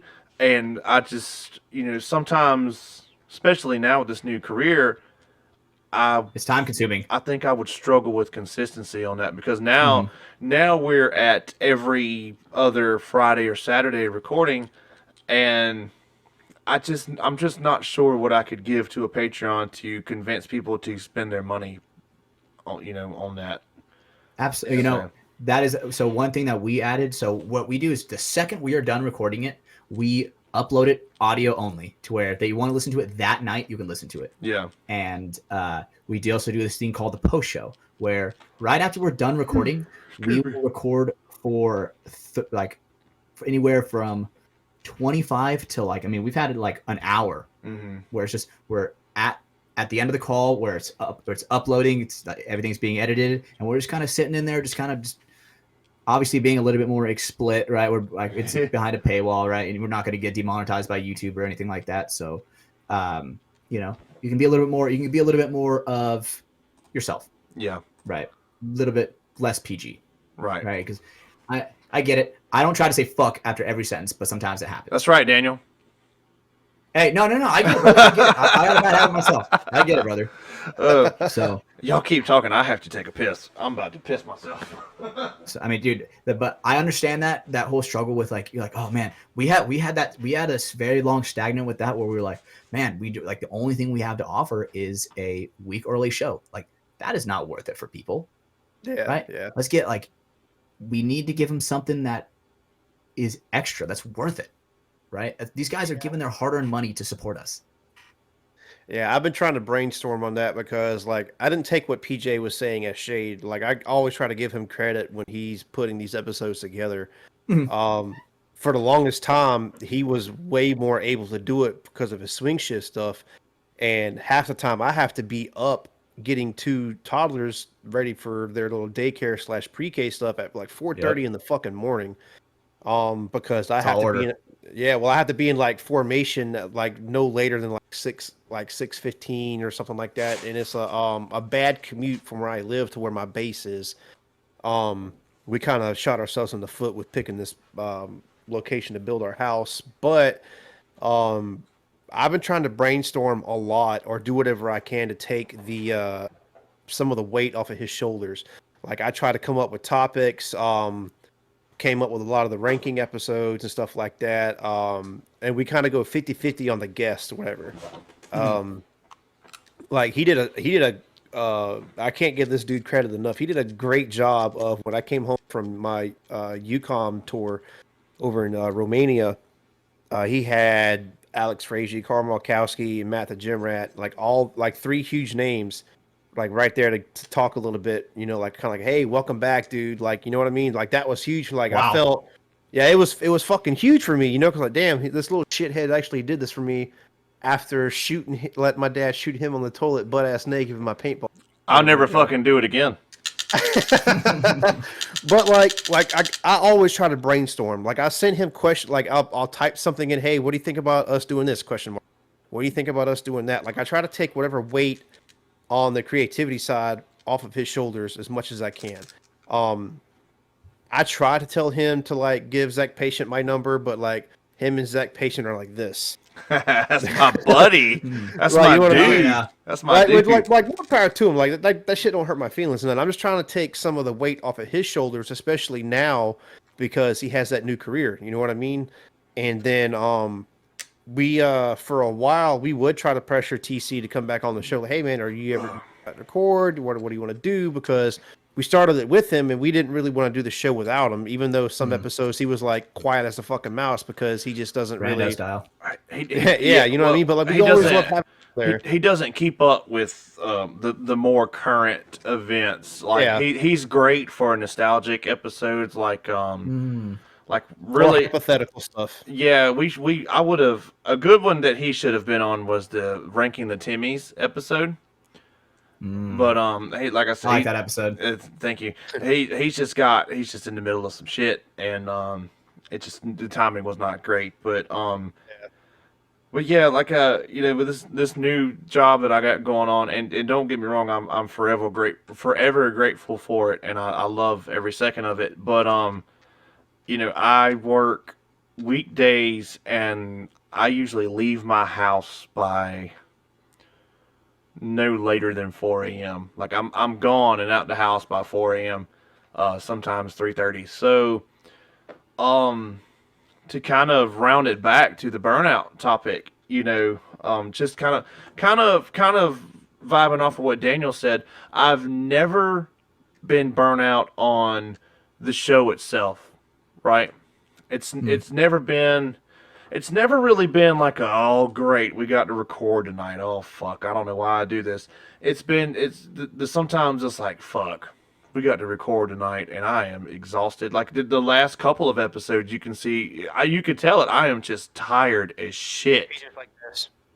I just tired. Well, do check this out. It's a little sidebar right here. So the guy that From the sidebar. hell yeah, from the sidebar. So you see that gun stand on that ego Daniel's got right there? It's Yep. OCD paintball. He's not doing as many anymore. He's more into 3D printing other shit. But you can't see him because my camera quality is so shit. But I got like 9 or 10 guns up here. Each one of them have an OCD stand. And the last one I ordered, this dude sent me this little 3D printed fidget spinner. Oh, that's So sick. I always fucking sit here and spin this thing, which I also have a carnivore between my legs. But That's sick. so if you see me looking down, like people are like, "Oh, he's texting. He's a piece of shit." Dude, I'm literally, Now he's just jerking off. I'm literally fucking spinning this little. No, Yeah, his fidget spinner, he's flicking his bean. flicking my bean. I'm literally flicking this fidget spinner. But no, for real. It's never like, oh fuck the show. It's kind of like, damn, I wish that I didn't have to do this tonight. I would rather do it tomorrow night. But then that breaks up the consistency. So I lock in and do it anyways. And I My will. turn, fellas. Yeah, go ahead. I will never do that to the point of sacrificing major quality of content. Like, I don't want to just be a body on the screen or a body, you know, just like breathing into the mic for the audio only guys on the Spotify and Apple Podcasts and stuff. But like yourself, I've never missed an episode, and honestly, at this point right now, I can't. Because Yeah, you are the show, bro. Yeah, if I mean, like, not to not to sound conceited or nothing, but I recorded on my end, I edited on my end, and all that. Now Daniel has a little bit of basic understanding of OBS. If I had to sit one out, he could record it and just send me the raw audio, and what I could make do with it. But um, I'm I don't want to say I'm a perfectionist, but I just have a way I like to do things. And Absolutely. Ryan is the same way. Ryan is very Yeah. particular about the way he is, and everything has to be in a certain order. And right, everybody has their own style. Yeah. Right.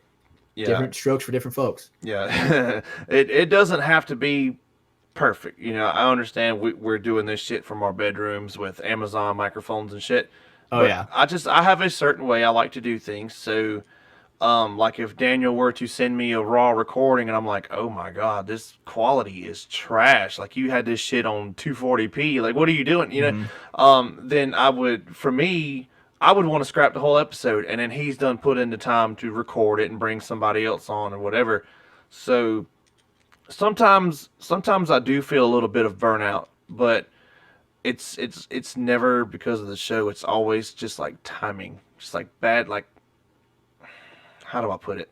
Not bad timing, but like I be fucking tired. Okay, I be tired Yeah. sometimes. I be tired. So, Let's be tired. yeah, I love the show.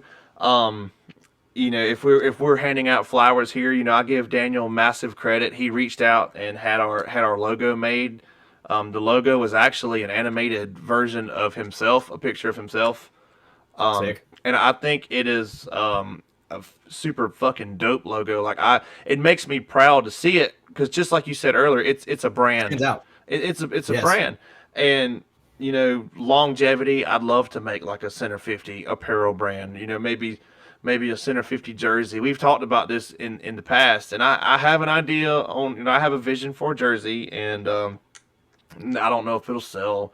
The headband market's diluted, the mass strap market's diluted. I would never try to make a big living off of those, but if I could, if I could hit the ground running on that, then yeah, I'd give it a shot. But I'm proud of the show. It's crazy to me how like World Cup last year, Daniel and I walking around with the same shirt that he's wearing there. We each have like 40 of those shirts each. but, Sick. but like people coming up to us and be like, "Hey man, Center 50." Like, yeah, well, listen. I'm like, yeah. Who are you? Yeah. So, Yeah. but it just Not in a bad way. not in a bad way. in a dude, bad way. I understand. I hate when it happens. I'm like, oh, dude, like, I forget your face, and they're like, oh Yeah. no, like I'm just a fan of the show. And I'm like, woo, Yeah. my God, Yeah, but we didn't have no crowd of people at a booth or nothing come up to us, but just random people throughout the day, and it made me feel good. I'm like, we're catching somebody's attention, even if it's 10 people at World Cup. It's better than 0 people. yeah. We got Joe Barrett's attention on the field at Cup that one Oh time. my God, I was hollering like a fanboy. Hell He was- yeah, He was like, he saw us, he was, oh, Center Yeah. 50. Yeah. that is so sick. Joe I Joe mean- Barrett is a forever Center 50 lifer. If he wants a spot on the show at any time, all he's got to do is say the word. I mean, that's For his real. number, right? Joe Yep. Barrett, 50, Yep. right? Yep. And I Fucking mean, love Joe. he's the kind of guy where look at him. He started his own brand, Paintball Passport, right? And I think that anybody who is genuinely trying to create a brand, and I think that anybody who's trying to create a brand through a podcast, do it. Yeah. The only thing that is stopping you from doing it is yourself. Yeah. Right. Big and time. there is not enough. I mean, okay, this is like paintball in general. There is not enough paintball content.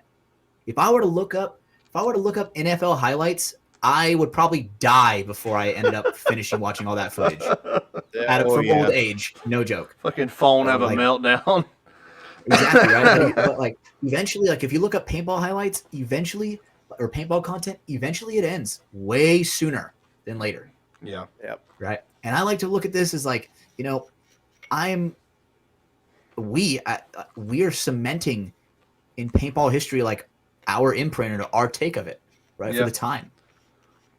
And I mean, there are times where dude, one guess that means a lot to me, dude. Look, like Jersey, Jerry Carl. Damn Like, right. I looked back at the clip of when we were like, oh, dude, like episode or our 1 year episode, like we've been for 1 year, and Jerry Carl was on there, dude. Like, the fact is that it is truly beautiful what you can spawn from a podcast.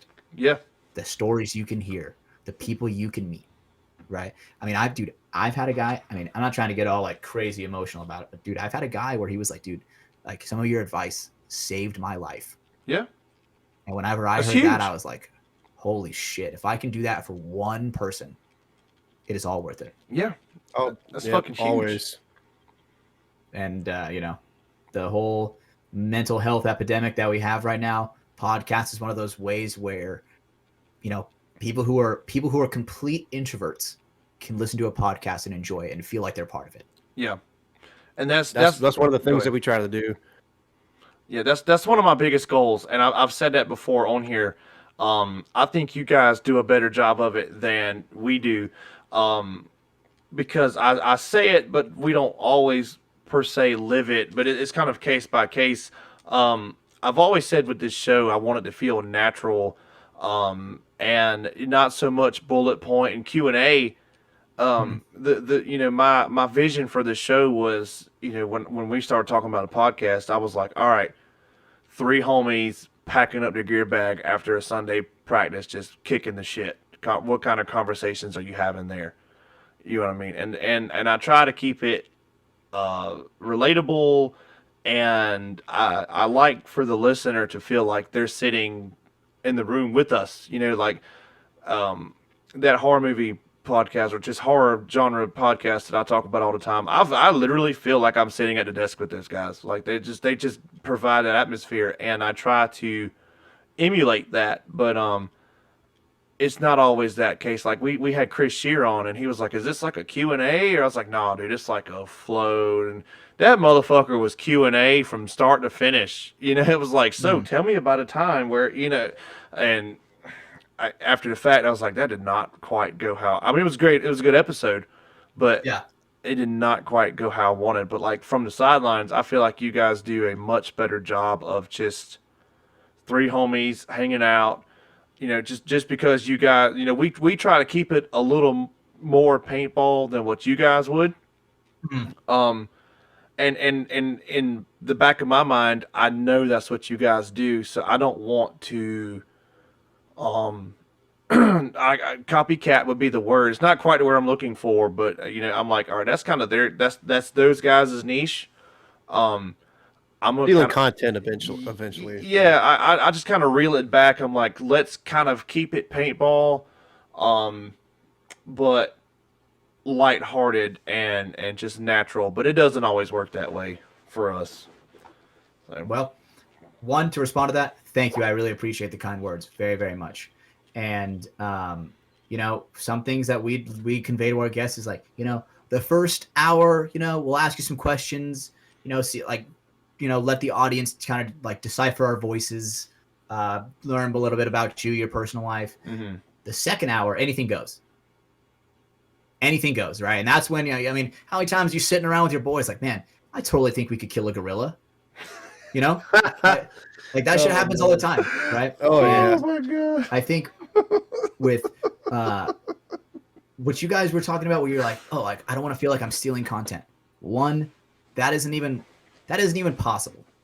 Yeah, we're all podcasts. We all stole content from the first fucking podcaster. Who's the first podcaster? I don't know, a fucking caveman that was talking to a rock instead of a mic with other cavemen. That was the first podcast historically, but we don't know that yet. Yeah, but I think it's also, I look at it like, okay, look at like media. If anybody coming into the game that wants to film media is like, oh, well, dude, look at what Verbal's doing. Like, I can't compete with that. Dude, watch, study, create your own style. Yeah. You're not taking content when you create your own style. Yeah. I think that's what you guys do very well. Is you guys create your own style. I mean, I'm a West Coast boy, right? The fact that you guys have this is it North Carolina?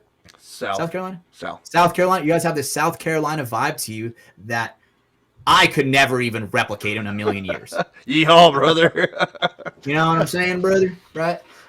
You got soft hands. If your hands don't look like this, you're a liberal sister. Oh my God. You know? Oh my God. But fucking dying. yeah, God like damn. creating your own content, dude. There are so many different avenues, and even if it's a little bit close, right? I mean, the thing is I will always show respect to where like someone that inspires me, right? Say if I got we got our podcast to like play the game numbers, right? I would obviously tell Marcelo and Tyler, but dude, like, big fan of you guys. Like, you guys were a serious inspiration. Like, I thought of you when I came up with this topic. I thought of you guys. Yeah. Right. And I will always give credit where credit is due. So I mean, it's all perception, right? Some people may be like, "Oh my god, fucking Hatch is stealing all this fucking content from everybody." But it's genuinely like I look at it with an open mind, and that's one of my biggest flaws. Is I look at it and I try to give more people the benefit of the doubt with it. Mm-hmm. Right. I don't think unless you're literally copy and pasting the content, it's not really stealing content. Yeah. Right. If you're putting your own spin on it and you're adding your own opinion to it, it's not stealing content. Right. I mean, that's just me personally, right? Maybe I'm just a little weird about it.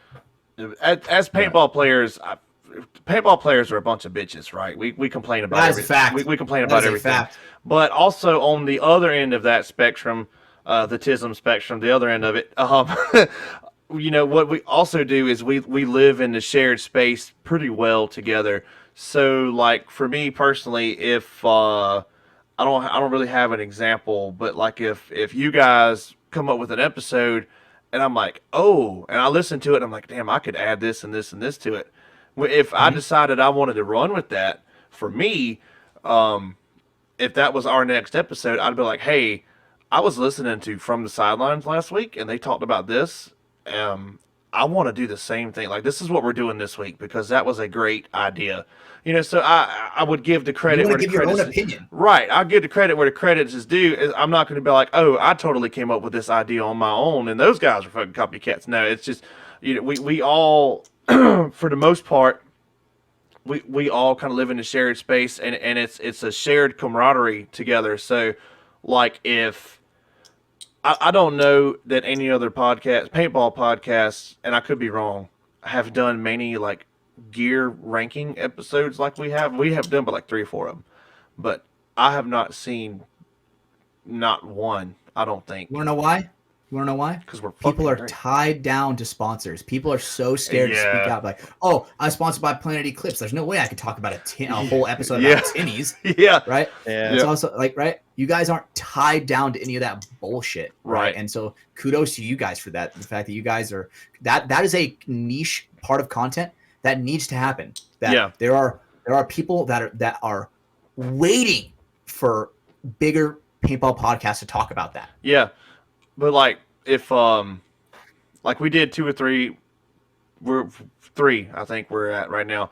And those episodes do pretty well. The Timmy episode did great, but if I'll just use you guys for example because you're right here. If From the Sideline was like, hey, we want to rank Timmy's as well because we did completely disagree, I'm gonna be like, cool, let me see what their opinion was. I'm not gonna be like, oh, fuck those guys, you know. Oh, we did No, that. dude, it could be like it could be like genuine banter where it's like, oh, well, guess who the fuck was talking about Timmy's this week, boys? Yeah. From the Sidelines, fuck their shitty opinions. Our opinion is way better. Yeah. You know what I'm saying?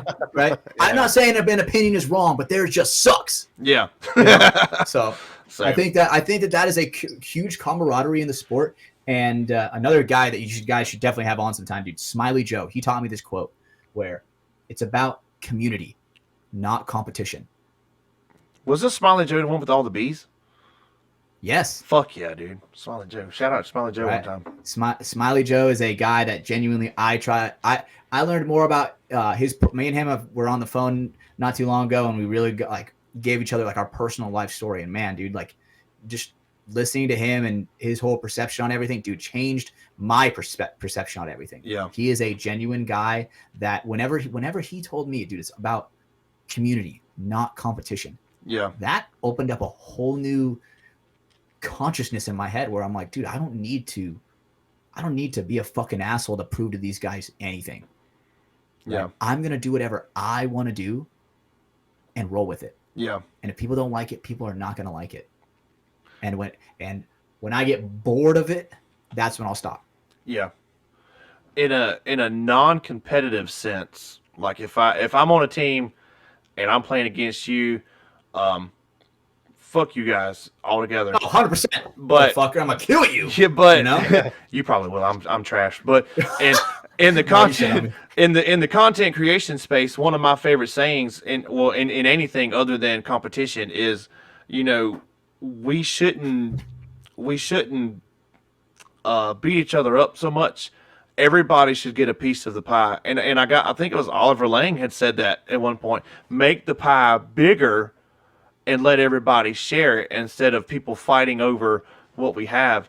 So I forget exactly where I was going with that, but like I'm never gonna be some type of way over another content creator in the paintball space. I'm like, all right, cool, we're making the pie bigger. We're giving more people things to digest, and I must be hungry because I'm making a lot of food references here, but that's just kind of something I've always believed in, and I'm never gonna like gatekeep or anything like that because I'm just too old for that shit anymore.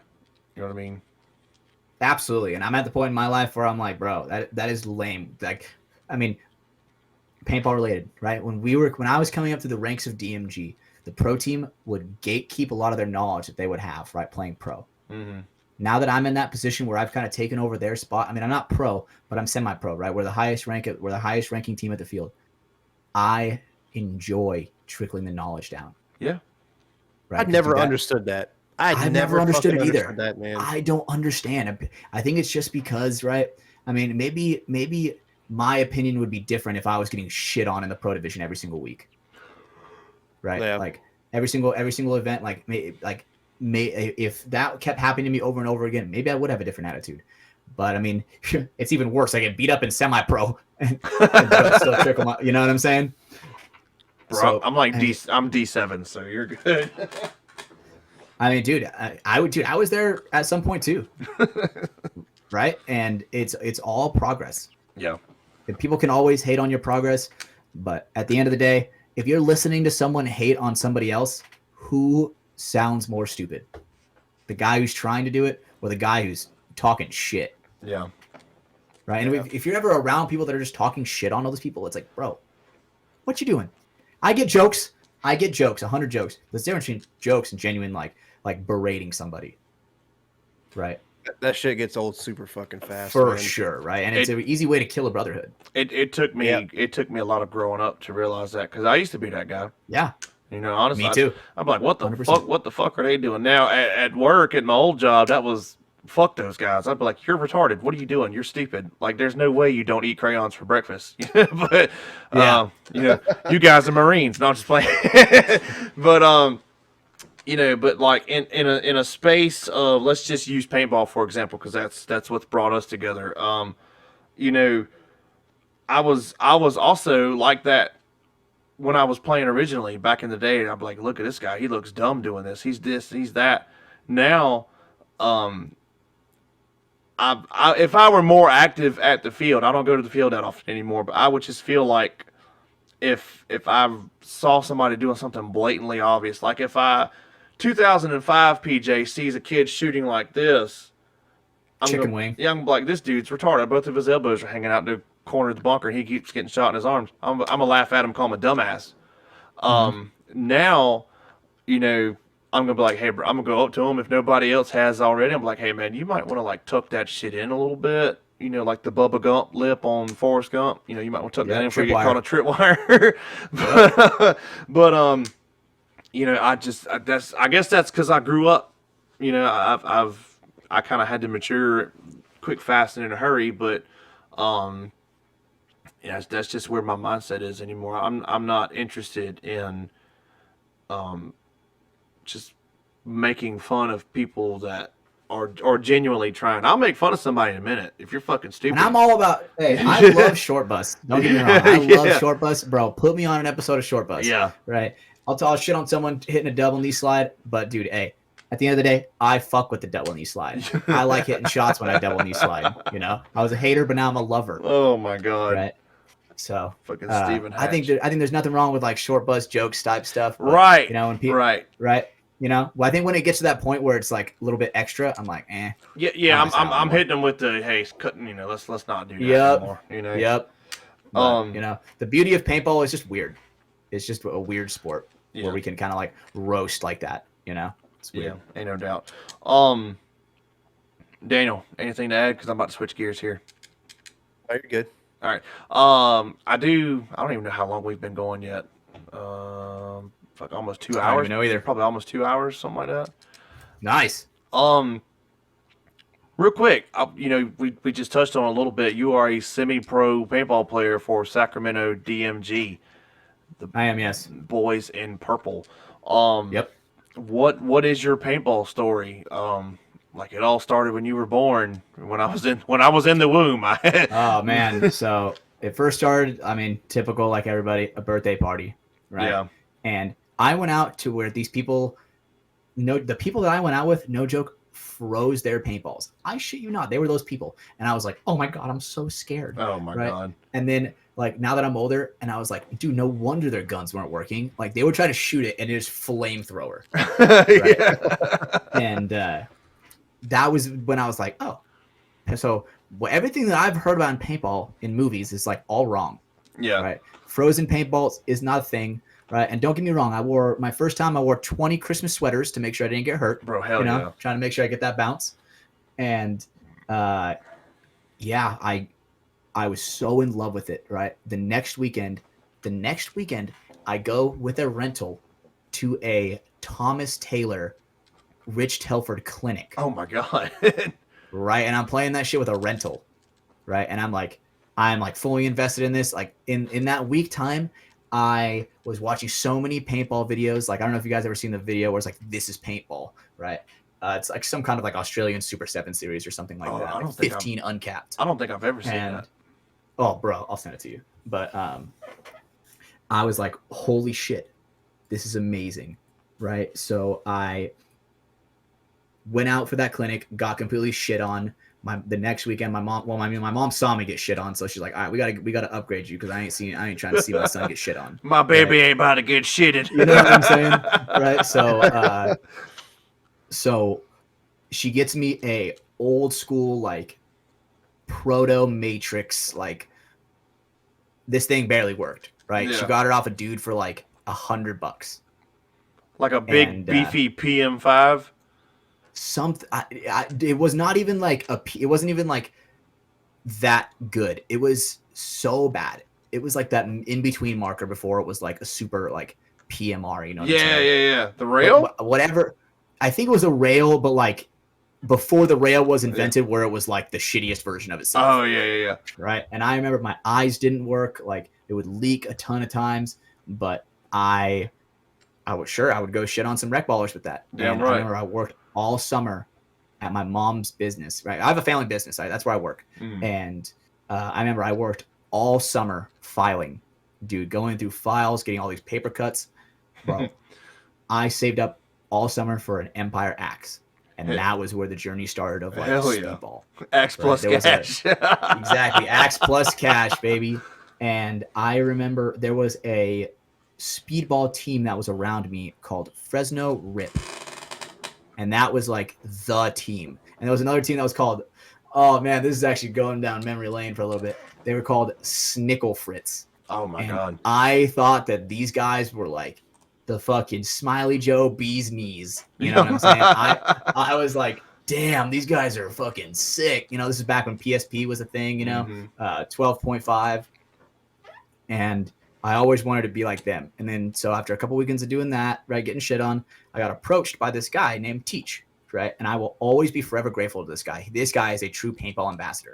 His name is Teach, Mike Hernandez. He was actually recently on like Marky, Mr. H's podcast on HK Army. Yeah. Right. He was recently on there. The full experience. And he was like, hey, dude, like, I see you have some potential. Do you want to come play in a paintball tournament with us at Huntington Beach? And I'm like, oh, hell yeah. 30 seconds later, my mom, hell no. Who are these guys? Right? And I'm like, Mom, they're just 40-year-old dudes that are totally not going to just molest me. I swear. I trust them. Right? They're also karate instructors. Right? And my mom's like, all right, I'll go with you. And dude, my mom fell in love with the sport. My mom was a paintball mom. Yeah. Right? Where she saw just the smile that would make my face light up after coming home from practice, getting just riddled with bullets. You know what I'm saying? Paint bullets. Yeah. And yeah, after a couple years of playing in, I mean, I played in PPL at its dying age, right, in 2013, and then PSP happens, and then when the NXL happens, play the NX. I'm a loyal guy. Loyalty is a big thing for me, so I was with Alliance for a long, long time, and they really showed me, and they really honed my fundamentals to where eventually, this was a very big decision for me. I was like, oh man, like, I think I want to start driving 3 hours every weekend to go try to be pro with DMG, right? And all my teammates pulled me aside and were like, do it. Like, be the guy that got out. Like, go chase your dream. Yeah. And man, I like never felt a push like that. So I went and I tried out for DMG. I made the D3 team, and it was, dude, nothing but a straight struggle. I was constantly getting thrown around on different D3 teams, right? I sucked. I sucked, and my attitude sucked. Yeah. To where another guy named Teo, right? Teo Martinez, shout out to him. He basically told me, hey, dude, no one's going to want you on your team with this attitude. So either shape up or you're not going to be around here anymore. And man, dude, hearing that, like, I'm still a hothead, right? That ugly beast rears its head every once in a while, but why am I a bitch? Not to. You're right? I tell me why I'm a bitch, right? Anyway, shout out to that guy. So, yo, time out. I'll handle this. Why is he a bitch? Yep. Questions needed to be answered right there, and he still never answered them. Oh my god! But yeah, I finally found my place on the I call it the Cedar DMG team, where my teammate Chris Cedar, man, ever since I met him, he was like, me and him have been like really a dynamic duo, right? He's a little bit older than I am, so he's definitely taught me a lot of traveling tips, because he is, we call him Papa Cedar for a reason, right? He is that guy that knows all. And yeah, competed in D3 for a little bit in with DMG with this Cedar squad, and eventually won World Cup.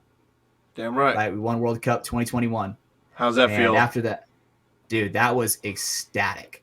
That one was so special to me because, one, I spent extra money to fly my best friend out there that knew nothing about paintball. And he was like, I was like, dude, like let's take you out to Florida. Like, I'll pay for your flight, and then you don't really have to pay for anything because we take care of our pit crew, right? If someone's coming to our pit crew, if you just get there, like, you don't got to worry about fucking hotel or nothing. You're going to stay with us. Yeah. Right. And so my mom was also there. Right. So now is like the last tournament that I wouldn't say the last tournament that she's been to, but like, it's been a long time. And it's like, dude, low-key choking me up, because seeing my mom see me win, like, she knew that all the hard work paid off. Dude, my mom sacrificed for me. Yeah. Right. My mom, single mom, she gave up everything for me. Imagine seeing your mom at the other side of a dinner table with nothing on her plate and something on yours, and she's crying. Yeah. Imagine seeing that sacrifice. And so seeing her with tears of joy in her face, where she's like, oh my God, like, this stupid fucking gelatinous ball game that he plays, he just won. And man, that embrace, the Holy Grail too. Yeah, that embrace that I shared with my mom right there, man, I will never, ever, ever forget that. Yeah. And so ever since then, people started kind of taking a notice, where they're like, all right, this Hatch guy, he's okay. You know, if you loosen your hold on him, he's going to come run you down. Right. And I liked having that reputation. I liked having that reputation of like the underdog, where it's like, if you sleep on me, I'm going to get you. Yeah. And that kind of kept along with me all the way up until the pro team got relegated, and Dave came to us and it's like, all right, guys, well, what do you guys want to do? You guys have to bump up. You guys have to play at least D2, right? Or you guys can make the jump up to semi-pro, and you guys have Marv. Yeah. Right. Marv is a great team. Holy fucking shit! There's a spider on the wall. Die, bitch.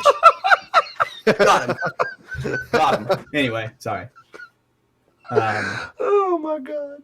So, what we're talking about?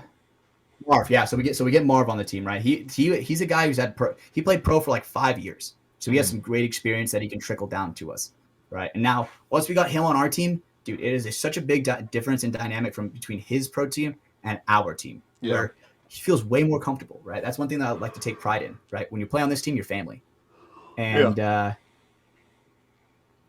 mean, we play semi-pro, and we looked around and we're like, oh shit, I guess we're semi-pro, and I'm like, no, we're not. We're semi-pro, right? Until we fucking prove something, we're just those guys that are just fucking paying for a semi-pro spot. Yeah. That's how I felt. And my teammates could not stand it. They would have meetings about how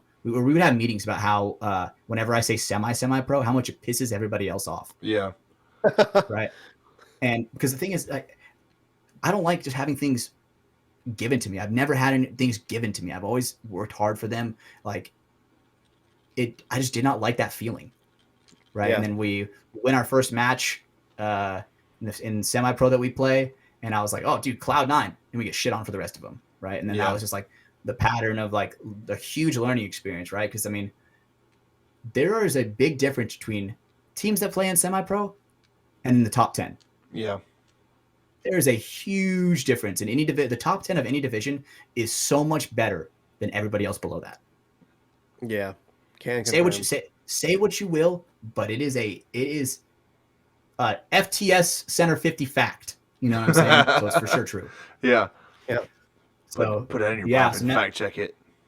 So now we're kind of on that track where I'm playing semi-pro, we're struggling, we're getting better and better every single event.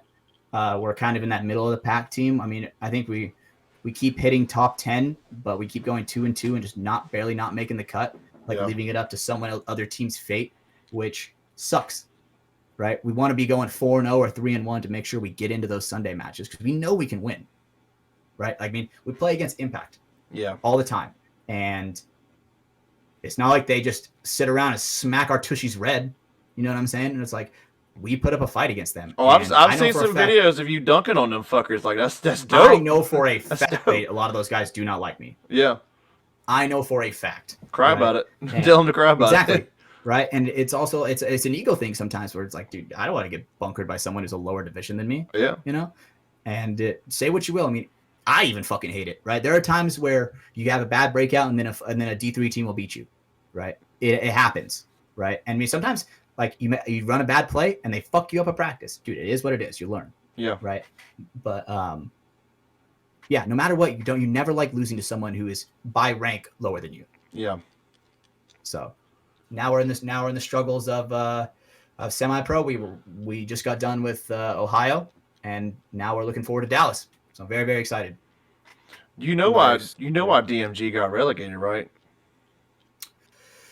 Whew. Let's we're diving in on this. Well, Dylan Bulliam fucking murdered JC. You can't kill one of the players on the fucking owner's team.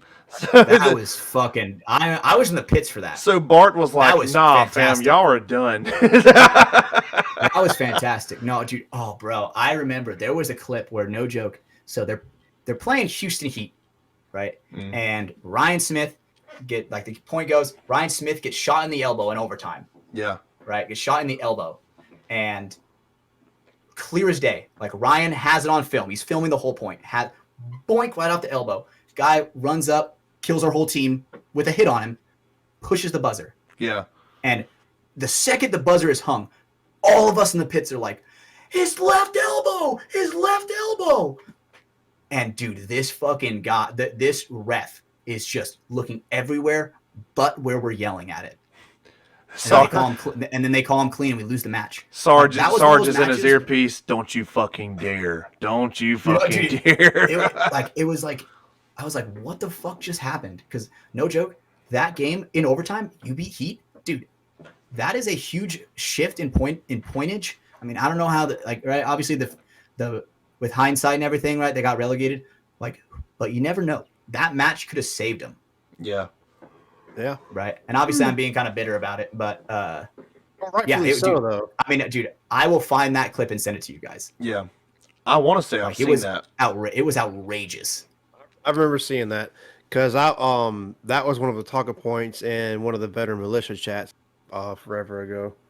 Well, it's just ref, and that was one of the moments that came out. Yeah, Daniel used to get on here, and Hatch, you and Daniel can probably relate to this because you guys are NXL players. But Daniel would get on here and just shit the refs, like, yo, we VM flagship, we got fucked. The refing was so bad, and we went to MVPS and we got fucked. And I'm like, bro, it's not always the refs. Like, you got to stop bitching. It's not always the refs. And I listen to FTS, and it's, yo, so fucking ref runs over, sticks his finger in my ass. All of a sudden, I got a fucking major. Yeah. And I'm like, damn, Hatch, that's crazy. Where's that happening? I need to find that. I just told him to check my oil, bro. Not throw a flag. Right? So I'm just trying to check if I'm lubricated. But, and then so I went to World Cup with him last year, and he was playing VM flagship, and I was watching, and there was a whole lot of shit going on there. Penalty here, penalty there, penalty here, penalty there. That was the X-Ball team, not flagship. Okay, yeah. So fucking VM's just catching penalties galore, and I'm watching the other teams just do like the same shit they've been doing, like the same shit VM's doing. Their refs are sleeping on the other team, and I'm like, yo, Daniel's not completely wrong. Like, I never admit that. Refs, man. There are so many fucking refs out there in the NXL that had a vendetta, especially with the actual like the D35 man flagship team. And you can ask Evan about some of this shit too. There was a bunch of refs out there. There was never the pro field. If we made it to the pro field, it was never them. It was always the divisional fields. Had some type of personal vendetta against fucking VM. Kind of like how there was a lot of people for the longest time. Well, I want somebody to win as long as it's not Dynasty. Yeah. Or as long as it's not Impact. And they were saying the same shit about VM because the fucking program was just so dominant since like I think the run was 20. Let's see, because mine was the year after 2018 all the way up to like 2024 or 23. I can't remember, but it's like run. Yeah, a big for D35 man is pretty fucking legit for guys that usually practice together either. But it was a bunch of controversy, man, and I tried to fucking blast it out on here and got some fucking kickback. And one of our biggest fans or listeners, I don't say fan, but or listeners, is an actual NXL ref. Shout out Scott Forbes, we love you. Yeah, man. Shout out Scott. But it was a shit show. Like that's funny that PJ brings it up because I thought about that the other day about some of the shit that's happened. I was like, God damn, man, I could have me another championship ring if it wasn't for that shit. Also, speaking of him, he got the he won the Steam key for Infinite Tournament Paintball because he got the reference first for the end of the world. We'll have we'll have a nap. Send fire to me, house. But yeah, he got the Steam key. So shout out Scott Forbes. He's always giving us input and compliments, and he is an NXL ref. He was reffing Pro WNXL at Cup, right, Daniel? He was reffing. Oh, so he's on the Premier Field then. Yeah. Nice. Cool ass dude. Always really nice. He's got an Instagram. It's Forbesy1. He does like head cam footage and shit. Go give him a shout. But anyways, yeah. But I saw that shit firsthand. So when I listen to FTS and I hear your stories and Brando's backing you, I'm like, yeah, maybe Daniel wasn't so crazy after all. And I hate talking about it because it makes me sound like a straight up little bitch. Yeah, if I'm being honest. Yeah, right. It makes me sound like a straight up little bitch, and so that's why I'm trying to make sure that it's not even ever decided by the refs. And obviously that's very, very hard. Like I remember one time, dude, I no joke, shot a guy twice. I shot him out, and I got a penalty for overshooting, and I'm like, what the fuck, right? So I don't know, right? They're jealous of the stash, dude. I mean, fuck, man. They can take it, bro. Just stitch it onto their face. Like, what's that horror guy's name? Leatherface. What was the real knife name guy? Ed Gein. Yup. Fuck yeah, that is sick. Yeah, that's awesome. Fucking Ed Gein. Yeah, but what's funny is like you'll start talking about having a third guy for you guys is where the funny comes in, because you'll start talking about your penalties and stuff, and Ryan's like, "Oh yeah, well, Hatch, you do get your penalties," and Brandon's like, "Yeah, no, like that one was actually It was bullshit. Like, that was bullshit, bullshit." bro. I'm like, "Yo, if Brando says it, then it's fuck. You take that shit to the bank and cash That's it." where my credibility for at least the recent ones, is so good. Brando can back it up. Yeah, you take that shit to the bank and cash it. And the shoulder check one recently, where I was told to, like, if I shoulder check someone, I'm ejected. That I'm like, was bro, bullshit. I'm like, I didn't even shoulder check anybody, bro. What are you talking about? And they're like, Hatch, do it again, you're ejected. I'm like, what the fuck? And the whole time it was my teammate. Yeah, what kind of bullshit was that? Like, yo, your teammate was like, that might have been when I ran into that guy when we were walking off my bed. Yeah, and it was just one of those things where he's running, and neither of them are going to play chicken. You know? So be it. I mean, obviously, tie goes to the guy who's fucking 6'10" or whatever, however tall Paul is. Right? Oh man.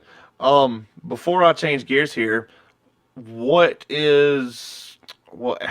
goal is to go pro and win. Of course, that's everybody's goal who wants to push through the ranks. But what's next for Hatch and DMG? Like, what are you guys doing to try to get over that hump that you're in? Well, we did drop Evan. So, we are looking pretty good for the next event. I am excited. Holy shit. I think that realistically, the next goal is because we've had a lot of change recently in the past, like, 3 months with the team. I think the goal realistically is to not beat ourselves. Right. That seems to be a constant thing where it's like a lot of these games are really, really close, and then we just fuck it up. Right. Our coach is always telling us, like, we as players force our coach to play against the clock in not a good way. Yeah. And I think that clock management is one of our big things that we see, right? And because the thing is, the D side is always on the far side of the field, so it's hard for me, especially with a son, to look directly at the scoreboard. Right? So a lot of the time, if I'm not in a good position to see it, I'm relying on my teammates to tell me. Yeah. Right. And so that's one of those big things that I want to try to keep my eyes peeled for, is clock management, be better with the time, and be a better human being. I think that genuinely, if I become a better human being, I will become a better paintball player. Maybe that's very hippie of me to be, but I mean, right? I mean, dude, I don't know what it is, dude. Like, the last year, bro, within this last year, dude, my life has changed so much, where it's like, my goal isn't to become a pro paintball player. My goal is to become a professional paintball player. Yeah. And there's a difference. There truly is. Right? Like, there are people who play pro paintball just for the fuck of it. Yeah. Right. And there's people like Ryan Greenspan, like Alex Frazier, right, that are different. Those are professionals of the game. That's what I want to be like. That's my goal. Yeah. A pro paintball player. Yeah, go ahead, Daniel. Sorry. No, so just you live it and you breathe it at that level. Yeah. Yeah, I get Absolutely. I get exactly what you're saying. A pro paintball player plays at the highest level of the game. A professional paintball player carries themselves with the professionalism that comes with that title, and they like Daniel said, live, eat, and breathe the game, and each facet of their life revolves around it. So, like, yeah, there's a difference, but all of us have to really love this game, especially for, let's just say, like, for you, Hatch, you're at the semi-pro level. You guys are, of course, you're playing to win. If you win enough, you're going to become a professional, and this game doesn't give a lot of return to its players. You have to really love what the fuck you do to do what you guys do, especially for you at your level. You're traveling to pay, a lot of the shit's some of it may be covered, but a lot of shit comes out of pocket for a lot of people. Daniel being a divisional player, everything's coming out of his pocket. You know what I mean? I just play every fucking so often recreationally. I don't play tournaments, but me neither. Daniel don't anymore. But it's for me it's just something to disconnect from reality, because when I'm at the field, Yeah. I don't think about the bills and shit like that. I just Mm. I'm There for a good time. yeah, Shoot gelatinous balls. I'm there with the homies. I'm thinking about my next moves. Which one of these two bunkers am I going to off the break, because I can't make any of the other ones because I'm fat and I'm going to get shot. But but for people like you, Hatch, and for you, it shows, just by the intensity that you carry with yourself on the field, and the drive that you carry with yourself on your podcast and content creation. It seems like for us on the internet watching, each step of your life involves paintball. So if you don't love it, then you wouldn't be doing it, because you're not getting a fucking bag for doing this. We're not Alex Goldman over here. Absolutely. And, Yeah. I've talked to multiple of my teammates where there is just something different about the team that I'm on right now, Yeah. where it's me, Brando, Cedar, Paul Stollard, right? Like that core group, Caden Spencer, there is nothing that I would trade. Like, I am so confident that the skill ceiling that we have as players is limitless. I truly believe that. Yeah. Right. And my teammates have asked me, like, Hatch, like, what happens when, you get picked up by a pro team? And I'm like, dude, I don't know if I would want to. Yeah. Yeah. Like, imagine spending more time away from the people you want to be with for a bunch of strangers. I mean, I know a lot of people in the pro circuit, but it would just be different. I mean, it would be a change. It would be a serious adjustment. I would be fine, but it's like, I don't even know if that's the avenue I want to take anymore. I would much rather have the type 2 blood, sweat, and tears of winning with my boys. With a Z. With a Z. Thank you. Appreciate that. I like that. So I got way too serious, bro. Thank you for the Z at the end. I had to reel that shit back in. Yeah. Daniel, what you got for me? You got anything? He said you already cut. Did you really cut Evan, or did he quit, or what? He's moving on with life, right? He's got a big opportunity with him with the military, right? So I'm not going to air out his business too much, but I'll text him. He has to take a step back. So yeah, we cut him. That's gay. That's right. I know, right? Damn. Poor guy. I feel him on that one for real.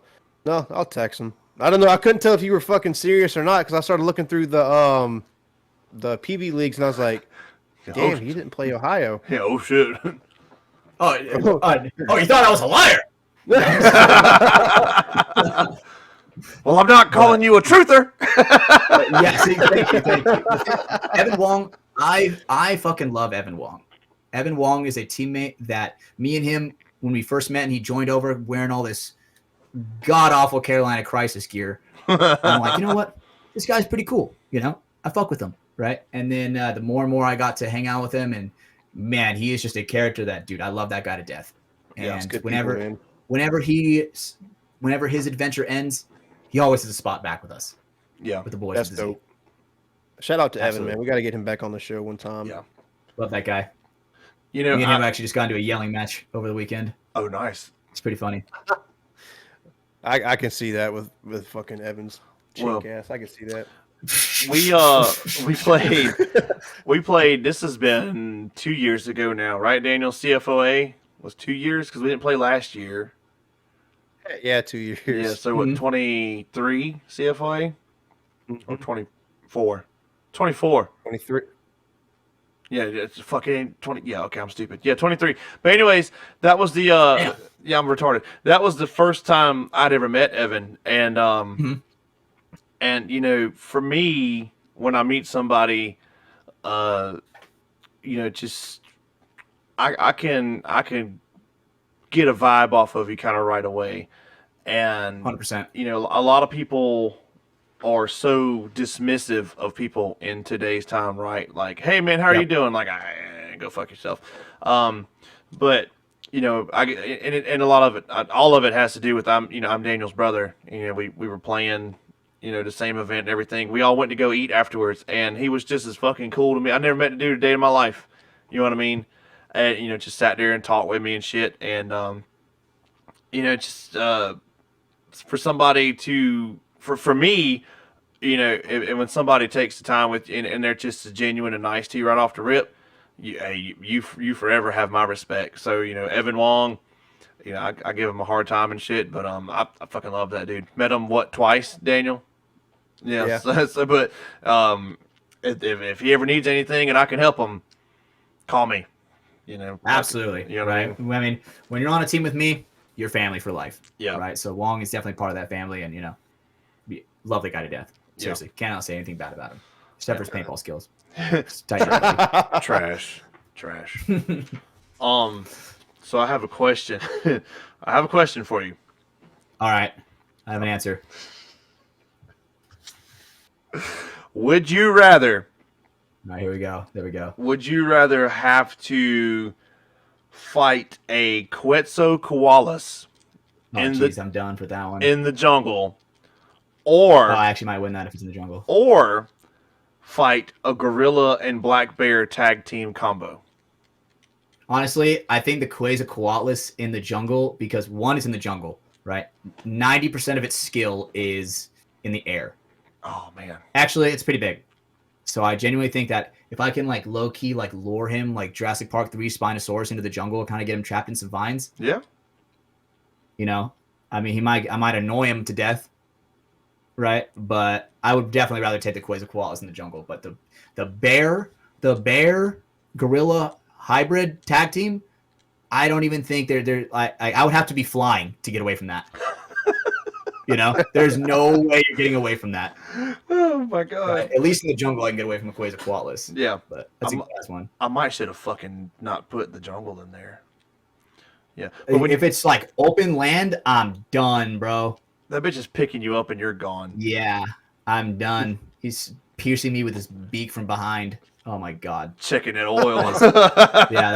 Checking my oil, dude. Oh man, let me tell you, the Quetzalcoatlus, dude. Those things would eat giraffes. That's wild. That was their normal diet. That's picking the giraffe up. That's why I was cracking up when you asked what my favorite dinosaur was, because I literally have it written down. You can't see it here, but yeah. Is that your favorite dinosaur, the Quetzalcoatlus? Fuck yeah, dude.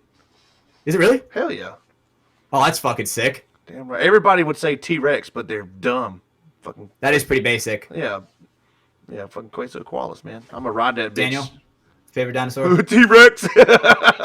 Oh, is it T-Rex?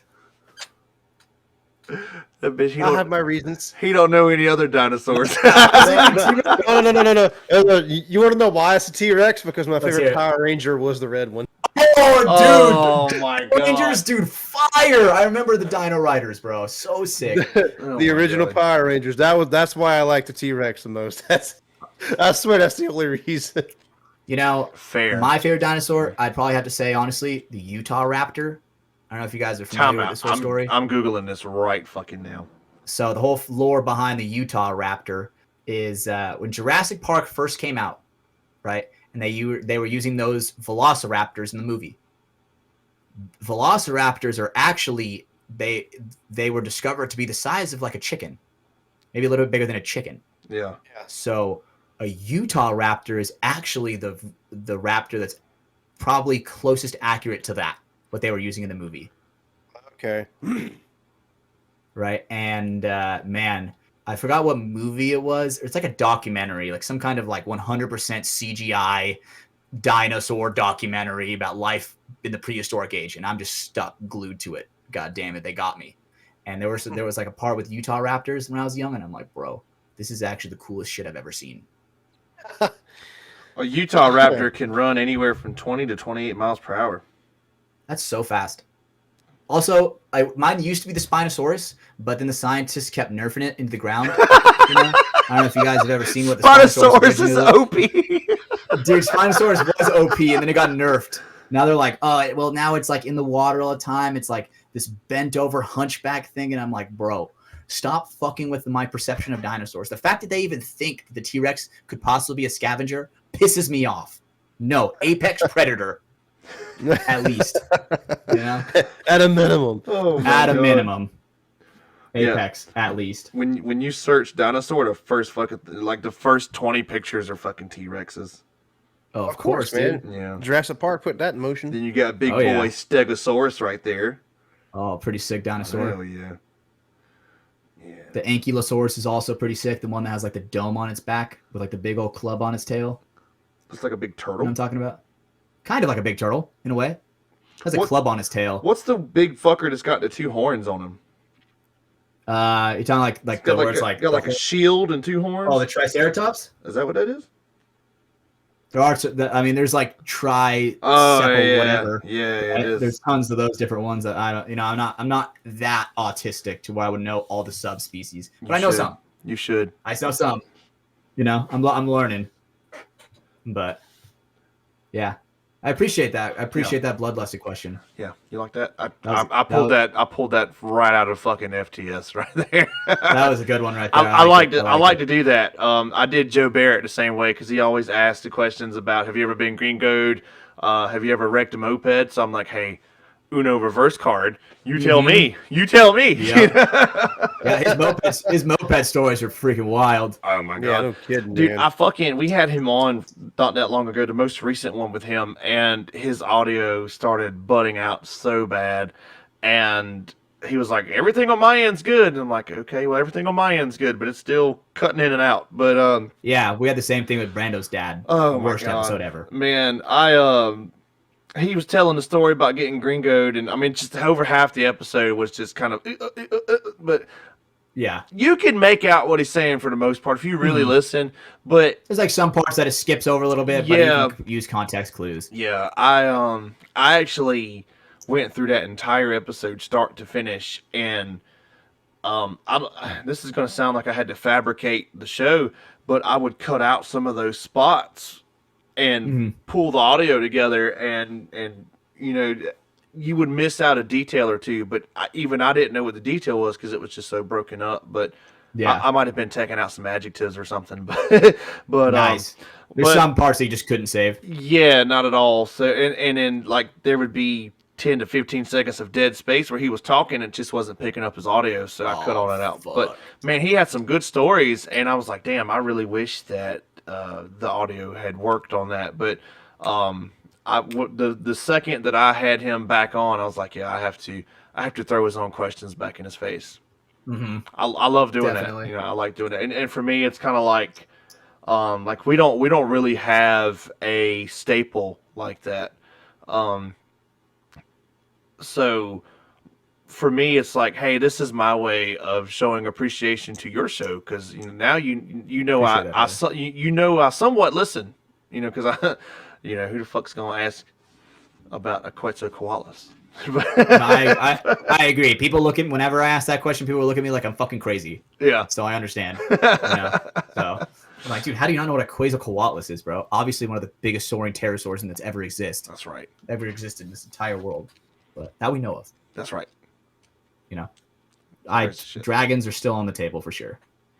Oh, dragons definitely exist. Dude, how every culture ever depicts dragons. Every culture ever.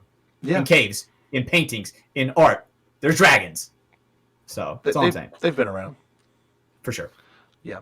So, Daniel, did you answer the question Mark asked you about the dragon force or the waffle force? Speaking of dragons, I just thought about that when he said that. Did I answer? Yeah, because I said waffle. I was going with waffle. Dragon. Yeah. Really? Yeah. Gonna be dragging these nuts on their I know it's coming. Oh my god, that's Oh, fuck. golden. That's golden. I don't have my fucking soundboard pulled up, but that deserves symbols.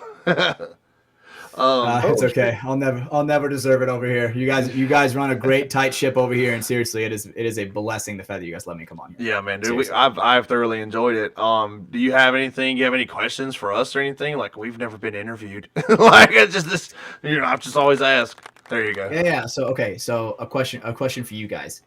Who's been your guys' favorite guest? Go ahead, Daniel.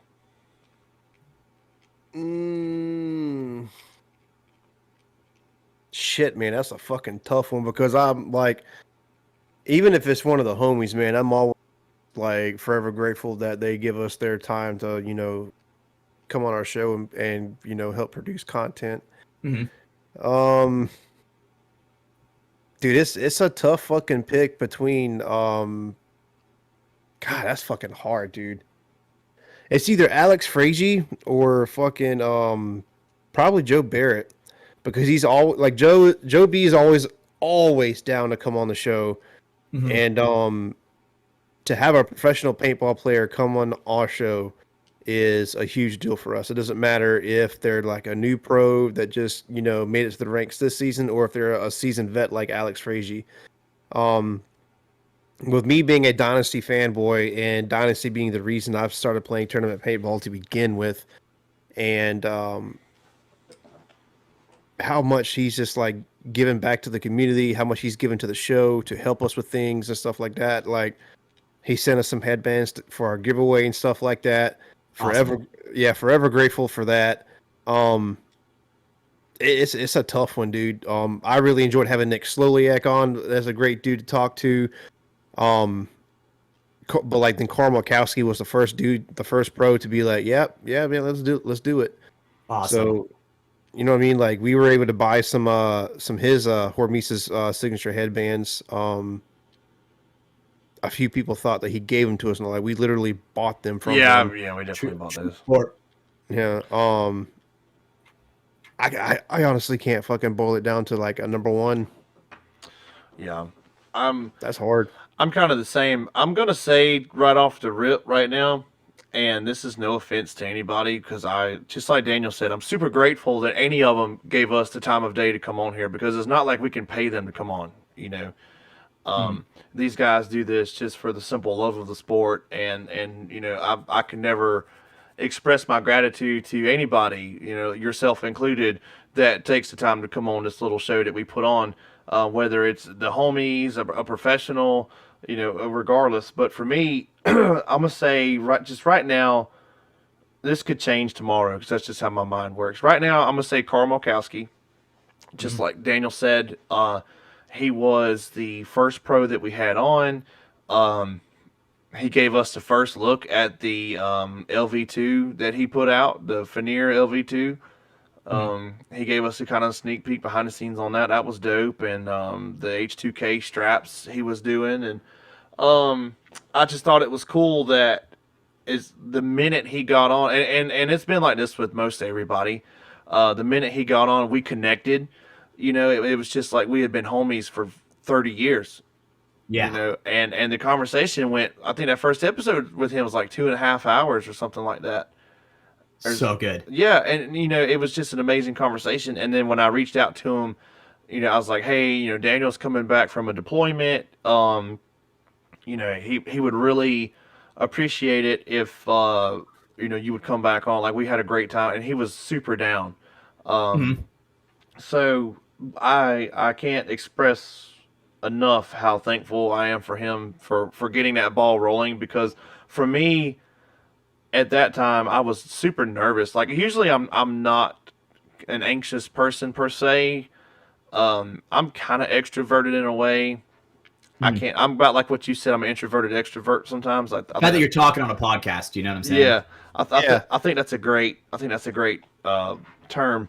But I was like, we're fucking nobody in this space, and I'm gonna reach out to this professional, a seasoned professional, and be like, hey, come on my show. I have nothing to offer you. I don't know how many listeners we're gonna get, but he was so willing to come on and talk to 3 fucking dudes, just from South Carolina, and and then especially just I brought this up earlier. This kind of shit right here for the people that are on audio only. It's the little note he sent me with my band. It just fucking means the world to us. You know what I mean? That kind of stuff goes a long way with me. Alex Frazier, a really close second. Again, very willing to come on. He took care of me and Daniel with a little Hormesis gift package and TC.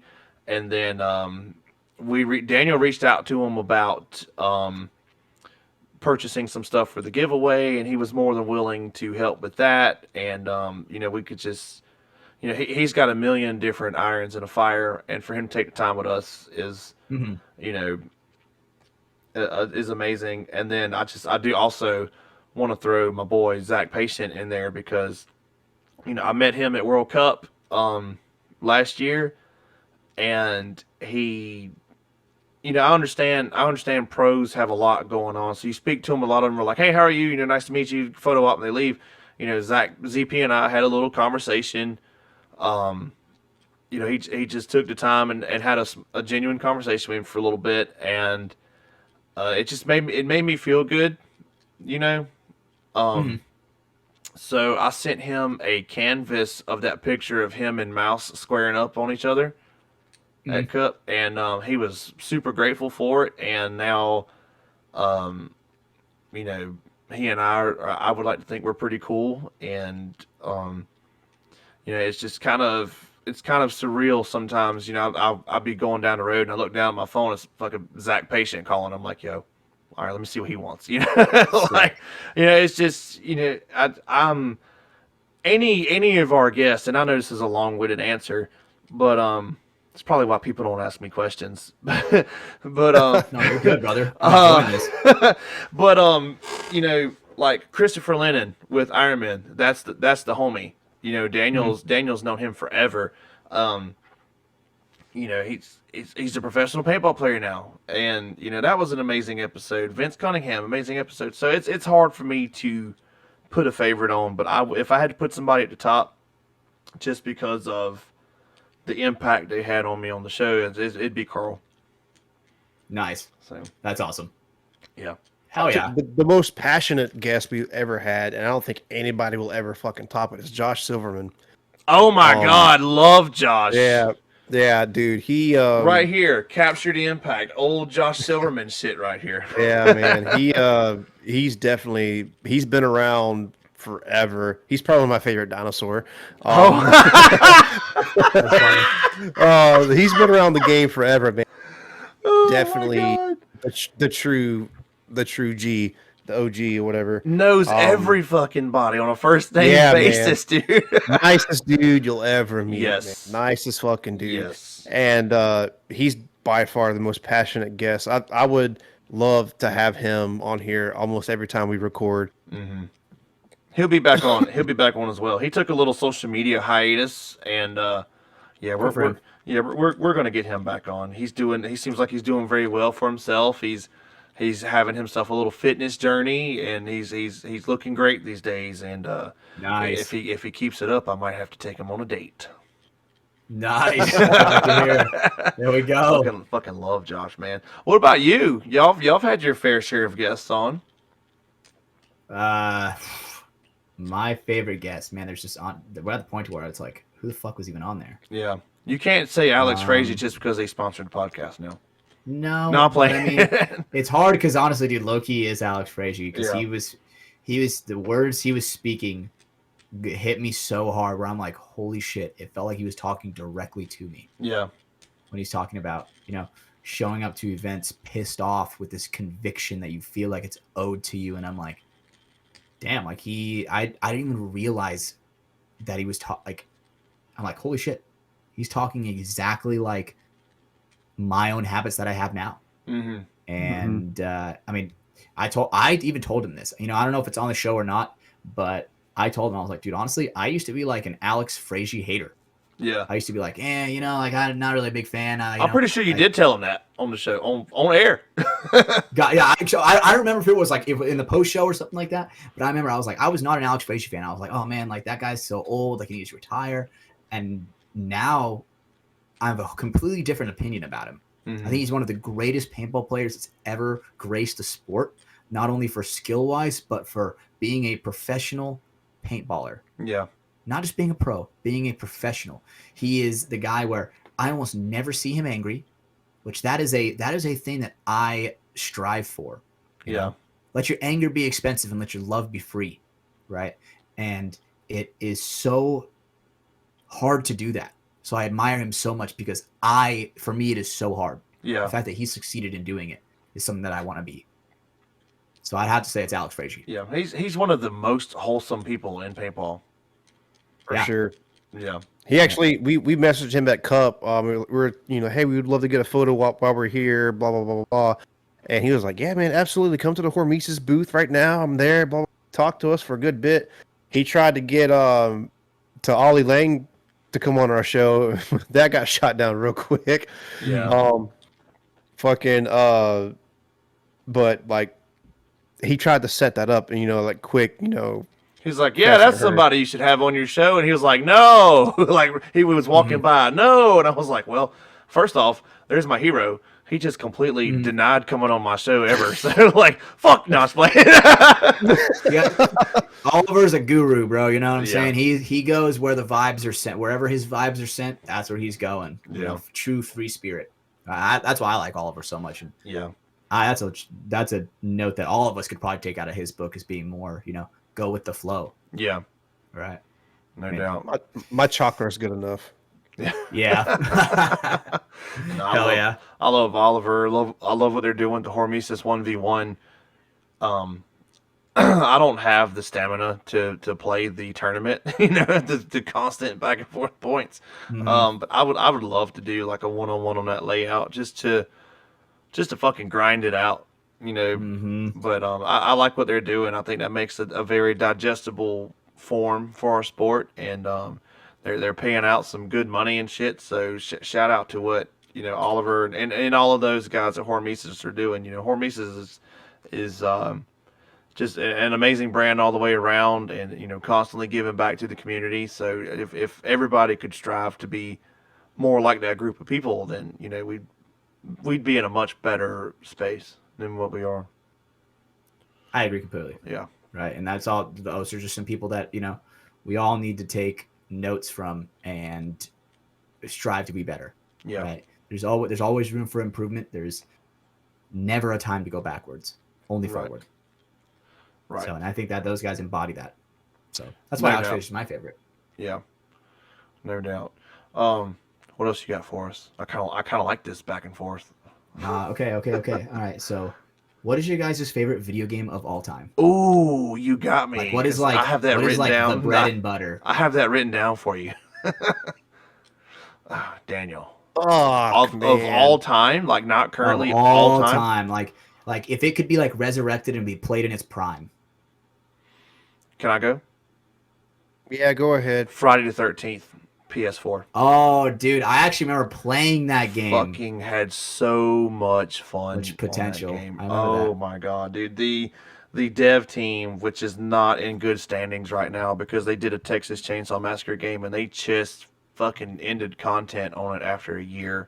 Well, they lost so much funding because they were using Jason without even asking for the rights. Yeah, well they had the rights through Horror Inc., which was Sean Cunningham and all those, and Victor Miller, who was a screenwriter, if I'm not mistaken, for the original Friday the 13th.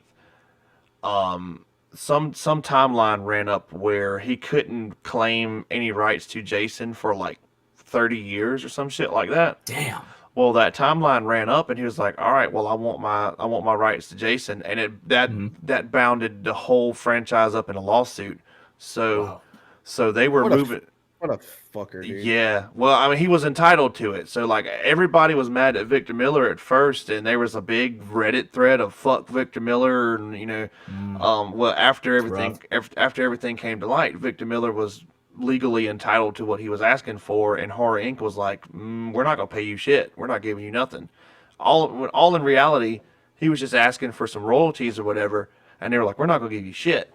So Friday the 13th, the game, Gun Interactive, the dev team, was following this roadmap, and they were just hitting content, and the replayability of the game was fucking amazing, and it was even better if you had a group of friends to play with. And as soon as that lawsuit hit, Gun Interactive pretty much got like a cease and desist, like, hey, you guys cannot release any content because we cannot distribute the money from the content to the rights holders because the rights are up in the air right now.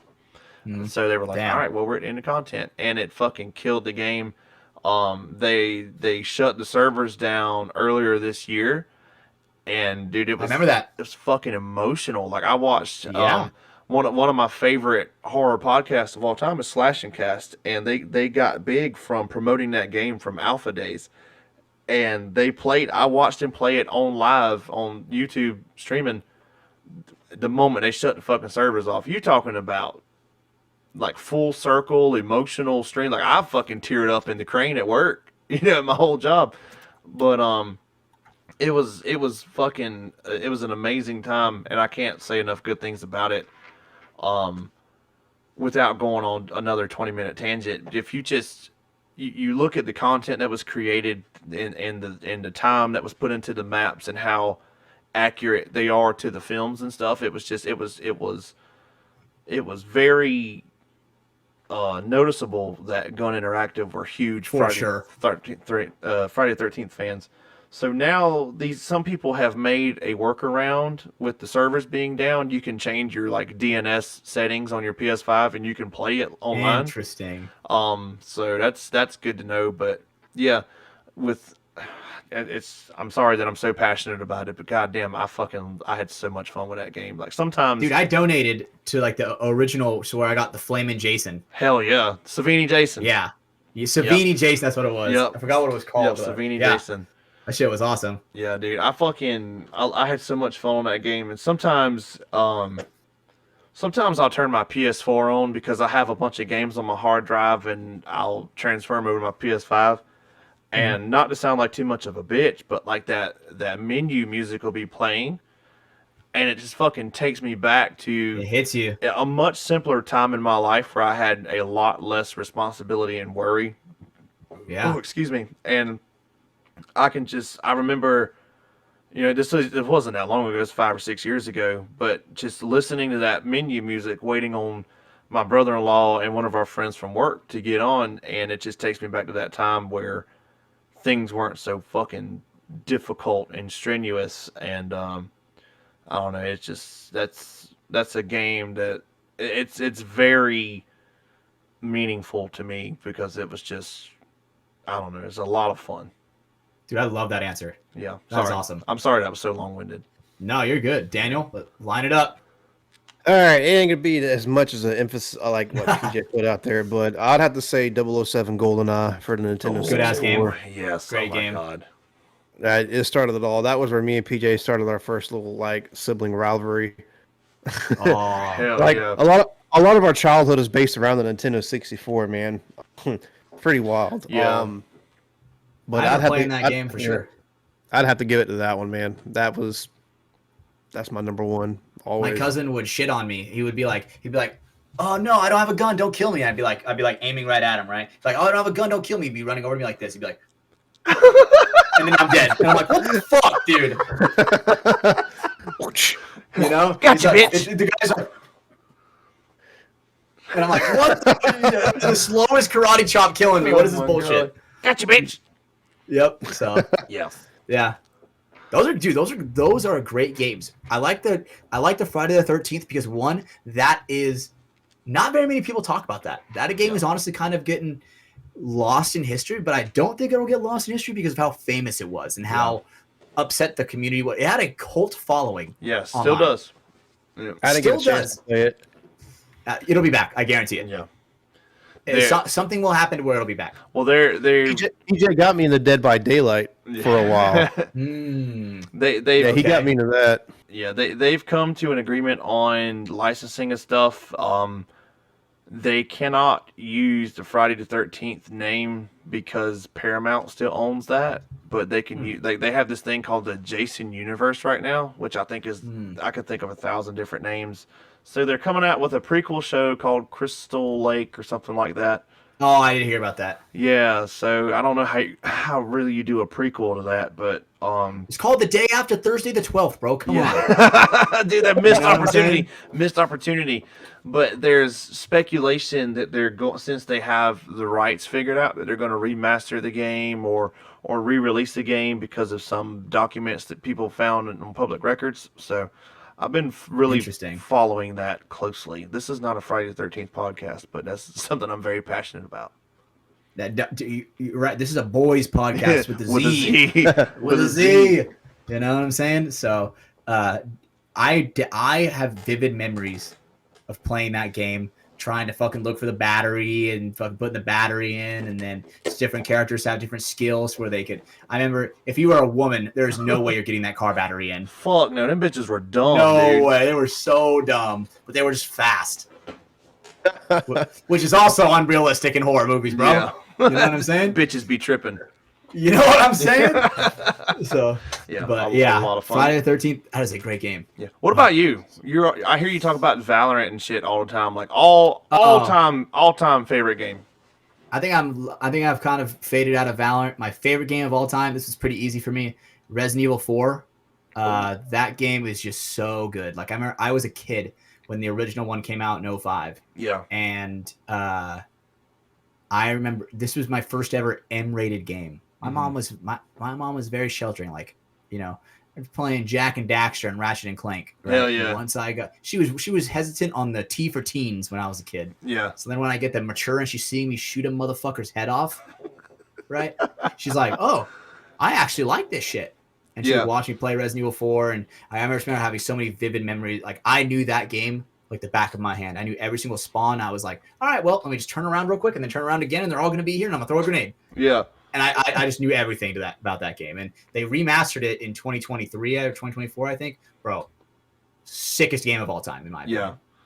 But Halo 3 is also up there. Oh Halo man. 3 is- God, Man, dude. we were Halo 2 fanatics for a long time. and Halo 2 holds a special place for me because that was one of my first introductions to online gaming. Mhm. Other than SOCOM. You know, Daniel and TC started me online with SOCOM on the PlayStation. Oh, my friends play SOCOM. Yeah, fucking love SOCOM. So good. But yeah, like Halo 2, we used to have LAN parties at the house. Like we would turn friendships into enemies. And Daniel almost Dude, why are you watching my screen? beat one of our best friends' asses because he was bitching about the rocket launcher, getting blown up by a rocket launcher. Oh my god, it was just fucking great times, man. Dude, Halo 2, dude, that is so funny you say that because I actually just got my girlfriend into gaming and me and her are playing all the Halos again. Yeah. So we beat Halo 1 and now we're playing Halo 2. And so she's like, "Oh my God, this game is fucking sick." Right? And it's with like all the new updated graphics and stuff. Yeah. And like switching to like the 04 graphics. It is just so funny to her apparently. Right. So yeah, it's definitely a funny experience playing video games with a girl. Yeah. Very interesting experience. I got my wife to play Mario Kart 64 one time Oh, rest because in peace. the 64 is hooked up in my bedroom on our TV, and I got her to As it should play. be. Yeah, I got her to play one time, and she never went back. I cannot get her into video games. Yeah. Mm. Jamie used to watch Some me play girls are Friday. like that. Yeah, my wife she used to sit on the couch because like at my old house, like this was the loves. Yeah, no. That's the regular couch. Yeah, fuck, they're both about the same. But the regular couch was here, love seat was here, TV was directly across from the love seat, and I would always sit on that. And she would just kind of lay on the couch, and she'd watch me play Friday the 13th and shit, and she'd be like, "That's interesting." Because like the first time I played it, I literally almost shit my pants because Jason like shifted on top of my ass. Dude, scared the fuck out of me, bro. I'm telling you, coming out of nowhere, out of the bushes, dude, scares the shit out of me. Dude. I remember, dude, I don't know if you guys are past this time, but do you guys remember playing old school Call of Duty and then playing Michael Myers in Call of Duty? Did you guys ever do that? Mm-mm. This was a game where it was Call of Duty, right? We're playing in a private match in Call of Duty, but the game is everybody's on one team except for one, and Oh that my God. is Michael Myers. Yeah. And you gotta try to find and hide all over the Call of Duty map because this guy who has like a little bit of like maybe like 5% more speed than you do, so he'll catch you if you're running for a little bit, he'll catch you. Yeah. And man, that game that was just so much fun when I was a kid. Have you ever played something like that? Yeah, I mean, there's like tons of games like that. There's like Cops and Robbers where you kind of play like use your imagination. I remember there was like this one called Fat Kid when I was one. There was one called Canadian Teacher. I don't even know what the fuck they made now, but it's very, very interesting. Fucking love Prop Hunt. Yeah, Prop Hunt is a great one, dude. Oh my God, Prop Hunt is so good. Oh But- man. Yeah, Resident Evil 4, Great, my favorite game of all time. It's not even close. Me and PJ actually been playing the Call of Duty 4 remastered on PS5 for a while. Oh, dude, Yeah, hell yeah. sick. MWR, Yeah. dude, I love that game so much. Yeah, I started messing it up when they started adding all the DLC weapons. I'm like, bro, I like good old fashioned COD. yeah. I have a lot of good times with it, but we don't. Well, something we played for a while was the DMZ on Modern Warfare 2. Oh yeah, Yeah, we were playing that, and man, I had a lot of fun with that. You know, as far as most recent games outside of my horror space, first person shooters, like I don't do much of anything on my PC. Like I play Infinite Tournament Paintball, and me and Daniel been playing Repo lately. You know, just bullshit on Repo. oh hell yeah. But like I don't do much on my PC. It's not a very spec'd out computer. So, but like man, we would play DMZ on Call of Duty for hours, and I mean sometimes it would piss you off how hard you would get sweat on. But then you fucking just like paintball. You mess around and you outthink a team and you shit on them. And then I would go to bed with just a sense of success because I'm not a great gamer by no means. Like Daniel shits on me in every way in first person shooter games. Like there's credit where credit is due, right? So usually when we're playing DMZ, it's hey Daniel, I need to pick up over here. Like I'm dead over here. Like Revive me, bro. I got the ray gun. yeah, come get me. But yeah, we had a lot of fun with that. Apparently there's a DMZ 2.0 coming out with this next Black Ops release. We're gonna see how that goes, but Nice. I'm trying to find some more time where I can get on and play, but it's just so hard when I got a family. I'm working Monday through Friday now, working 13, 14 hours a day seems like sometimes, and trying to squeeze all that in and squeeze a little bit of me time in. It's challenging. Not so It's easy, hard. is it, PJ? It's challenging. I mean, it was challenging. It wouldn't be as challenging now if I didn't take this job. I'd still be on my schedule. The kids be in bed by 9 o'clock. I'd be off for 7 days in a row every month. So I can find time. I can stay up till 2, 3 o'clock in the morning playing games. I can't do that shit no more. I got to fucking be up by. I got to be up and gone by 3:30, 3:45. But expecting me to do it. Yeah, you've been doing it forever. Fuck you. I've never been a morning person. Yeah. But Definitely not a big morning person. hell no, dude. But that's all the questions I have, dude. I feel like I'm missing out on some, but yeah, I mean, it's just we've been going for probably almost 3 hours now. So we can start wrapping this bad boy up. Absolutely. One thing I want to say really quick, seriously, dude, what you guys have is truly special. Right. And I don't want you guys to ever genuinely from one guy who's on a podcast that's very similar to you guys, don't give up. Genuinely, things will get hard. And I mean, especially Daniel, if you're going to South Korea, bro, that is going to set a barrier and an obstacle, right? But dude, never give up. Even if it's like, hey, we gotta like push stuff a little bit back, never give up. No matter what. You guys truly have something special here. Genuinely. Thanks, man. We appreciate that, man. Yeah. Big time. I mean, this is my favorite podcast that I listen to, and I'm not just saying that because I'm on here. I genuinely seek this one out. Stop the cap, bro. I fucking swear to God, bro. I fucking swear. My Spotify. I actually sent you a picture on the Instagram, real quick. But and I was also low key posting memes in. But yeah, dude, I got you guys in here as like my number ones. Yeah. You know what? When Spotify Wrapped comes around, you guys will see. In December or November when Spotify Wrapped comes, I guarantee it. Yeah. I guarantee it. But yeah. Hell yeah. Oh, I like that. I ain't gonna say nothing, but I like that. Yeah, we just got those shipped to America, and some of them are coming over my way. That's sweet. So But yeah, man, we're super grateful for you coming on, taking the time with us. It's everybody lives their own lives. We're all grown adults here, so we thank you for taking a couple hours out your evening and hanging out with us, man. I've had a blast. thank you guys. Daniel probably fell asleep over there a couple. No, I'm just playing. No, the people listening. Let me say, the people listening do not understand. Tell them what time it is right now. For me, you guys, it is 1:11 in the morning. It is 1:11 in the morning for these guys. It is 10:11 for me. But the fact is that these guys are willing to sacrifice sleep, time away from their children dude, you guys are killing it. You guys do have something special. Genuinely. Thank you, bro. And I really appreciate you guys making the sacrifice on letting me rant in your guys' ear until 1:11 in the morning. Seriously. You guys are absolutely awesome. Without you guys in the paintball community, there would be a huge piece missing. Yeah. That means a lot, man. We take those compliments to heart, and we try to use them to build our not necessarily the platform, but just build our character so that we can give the best version of ourselves to the community. Absolutely, and that's all we can try, right? Yeah, amen to that.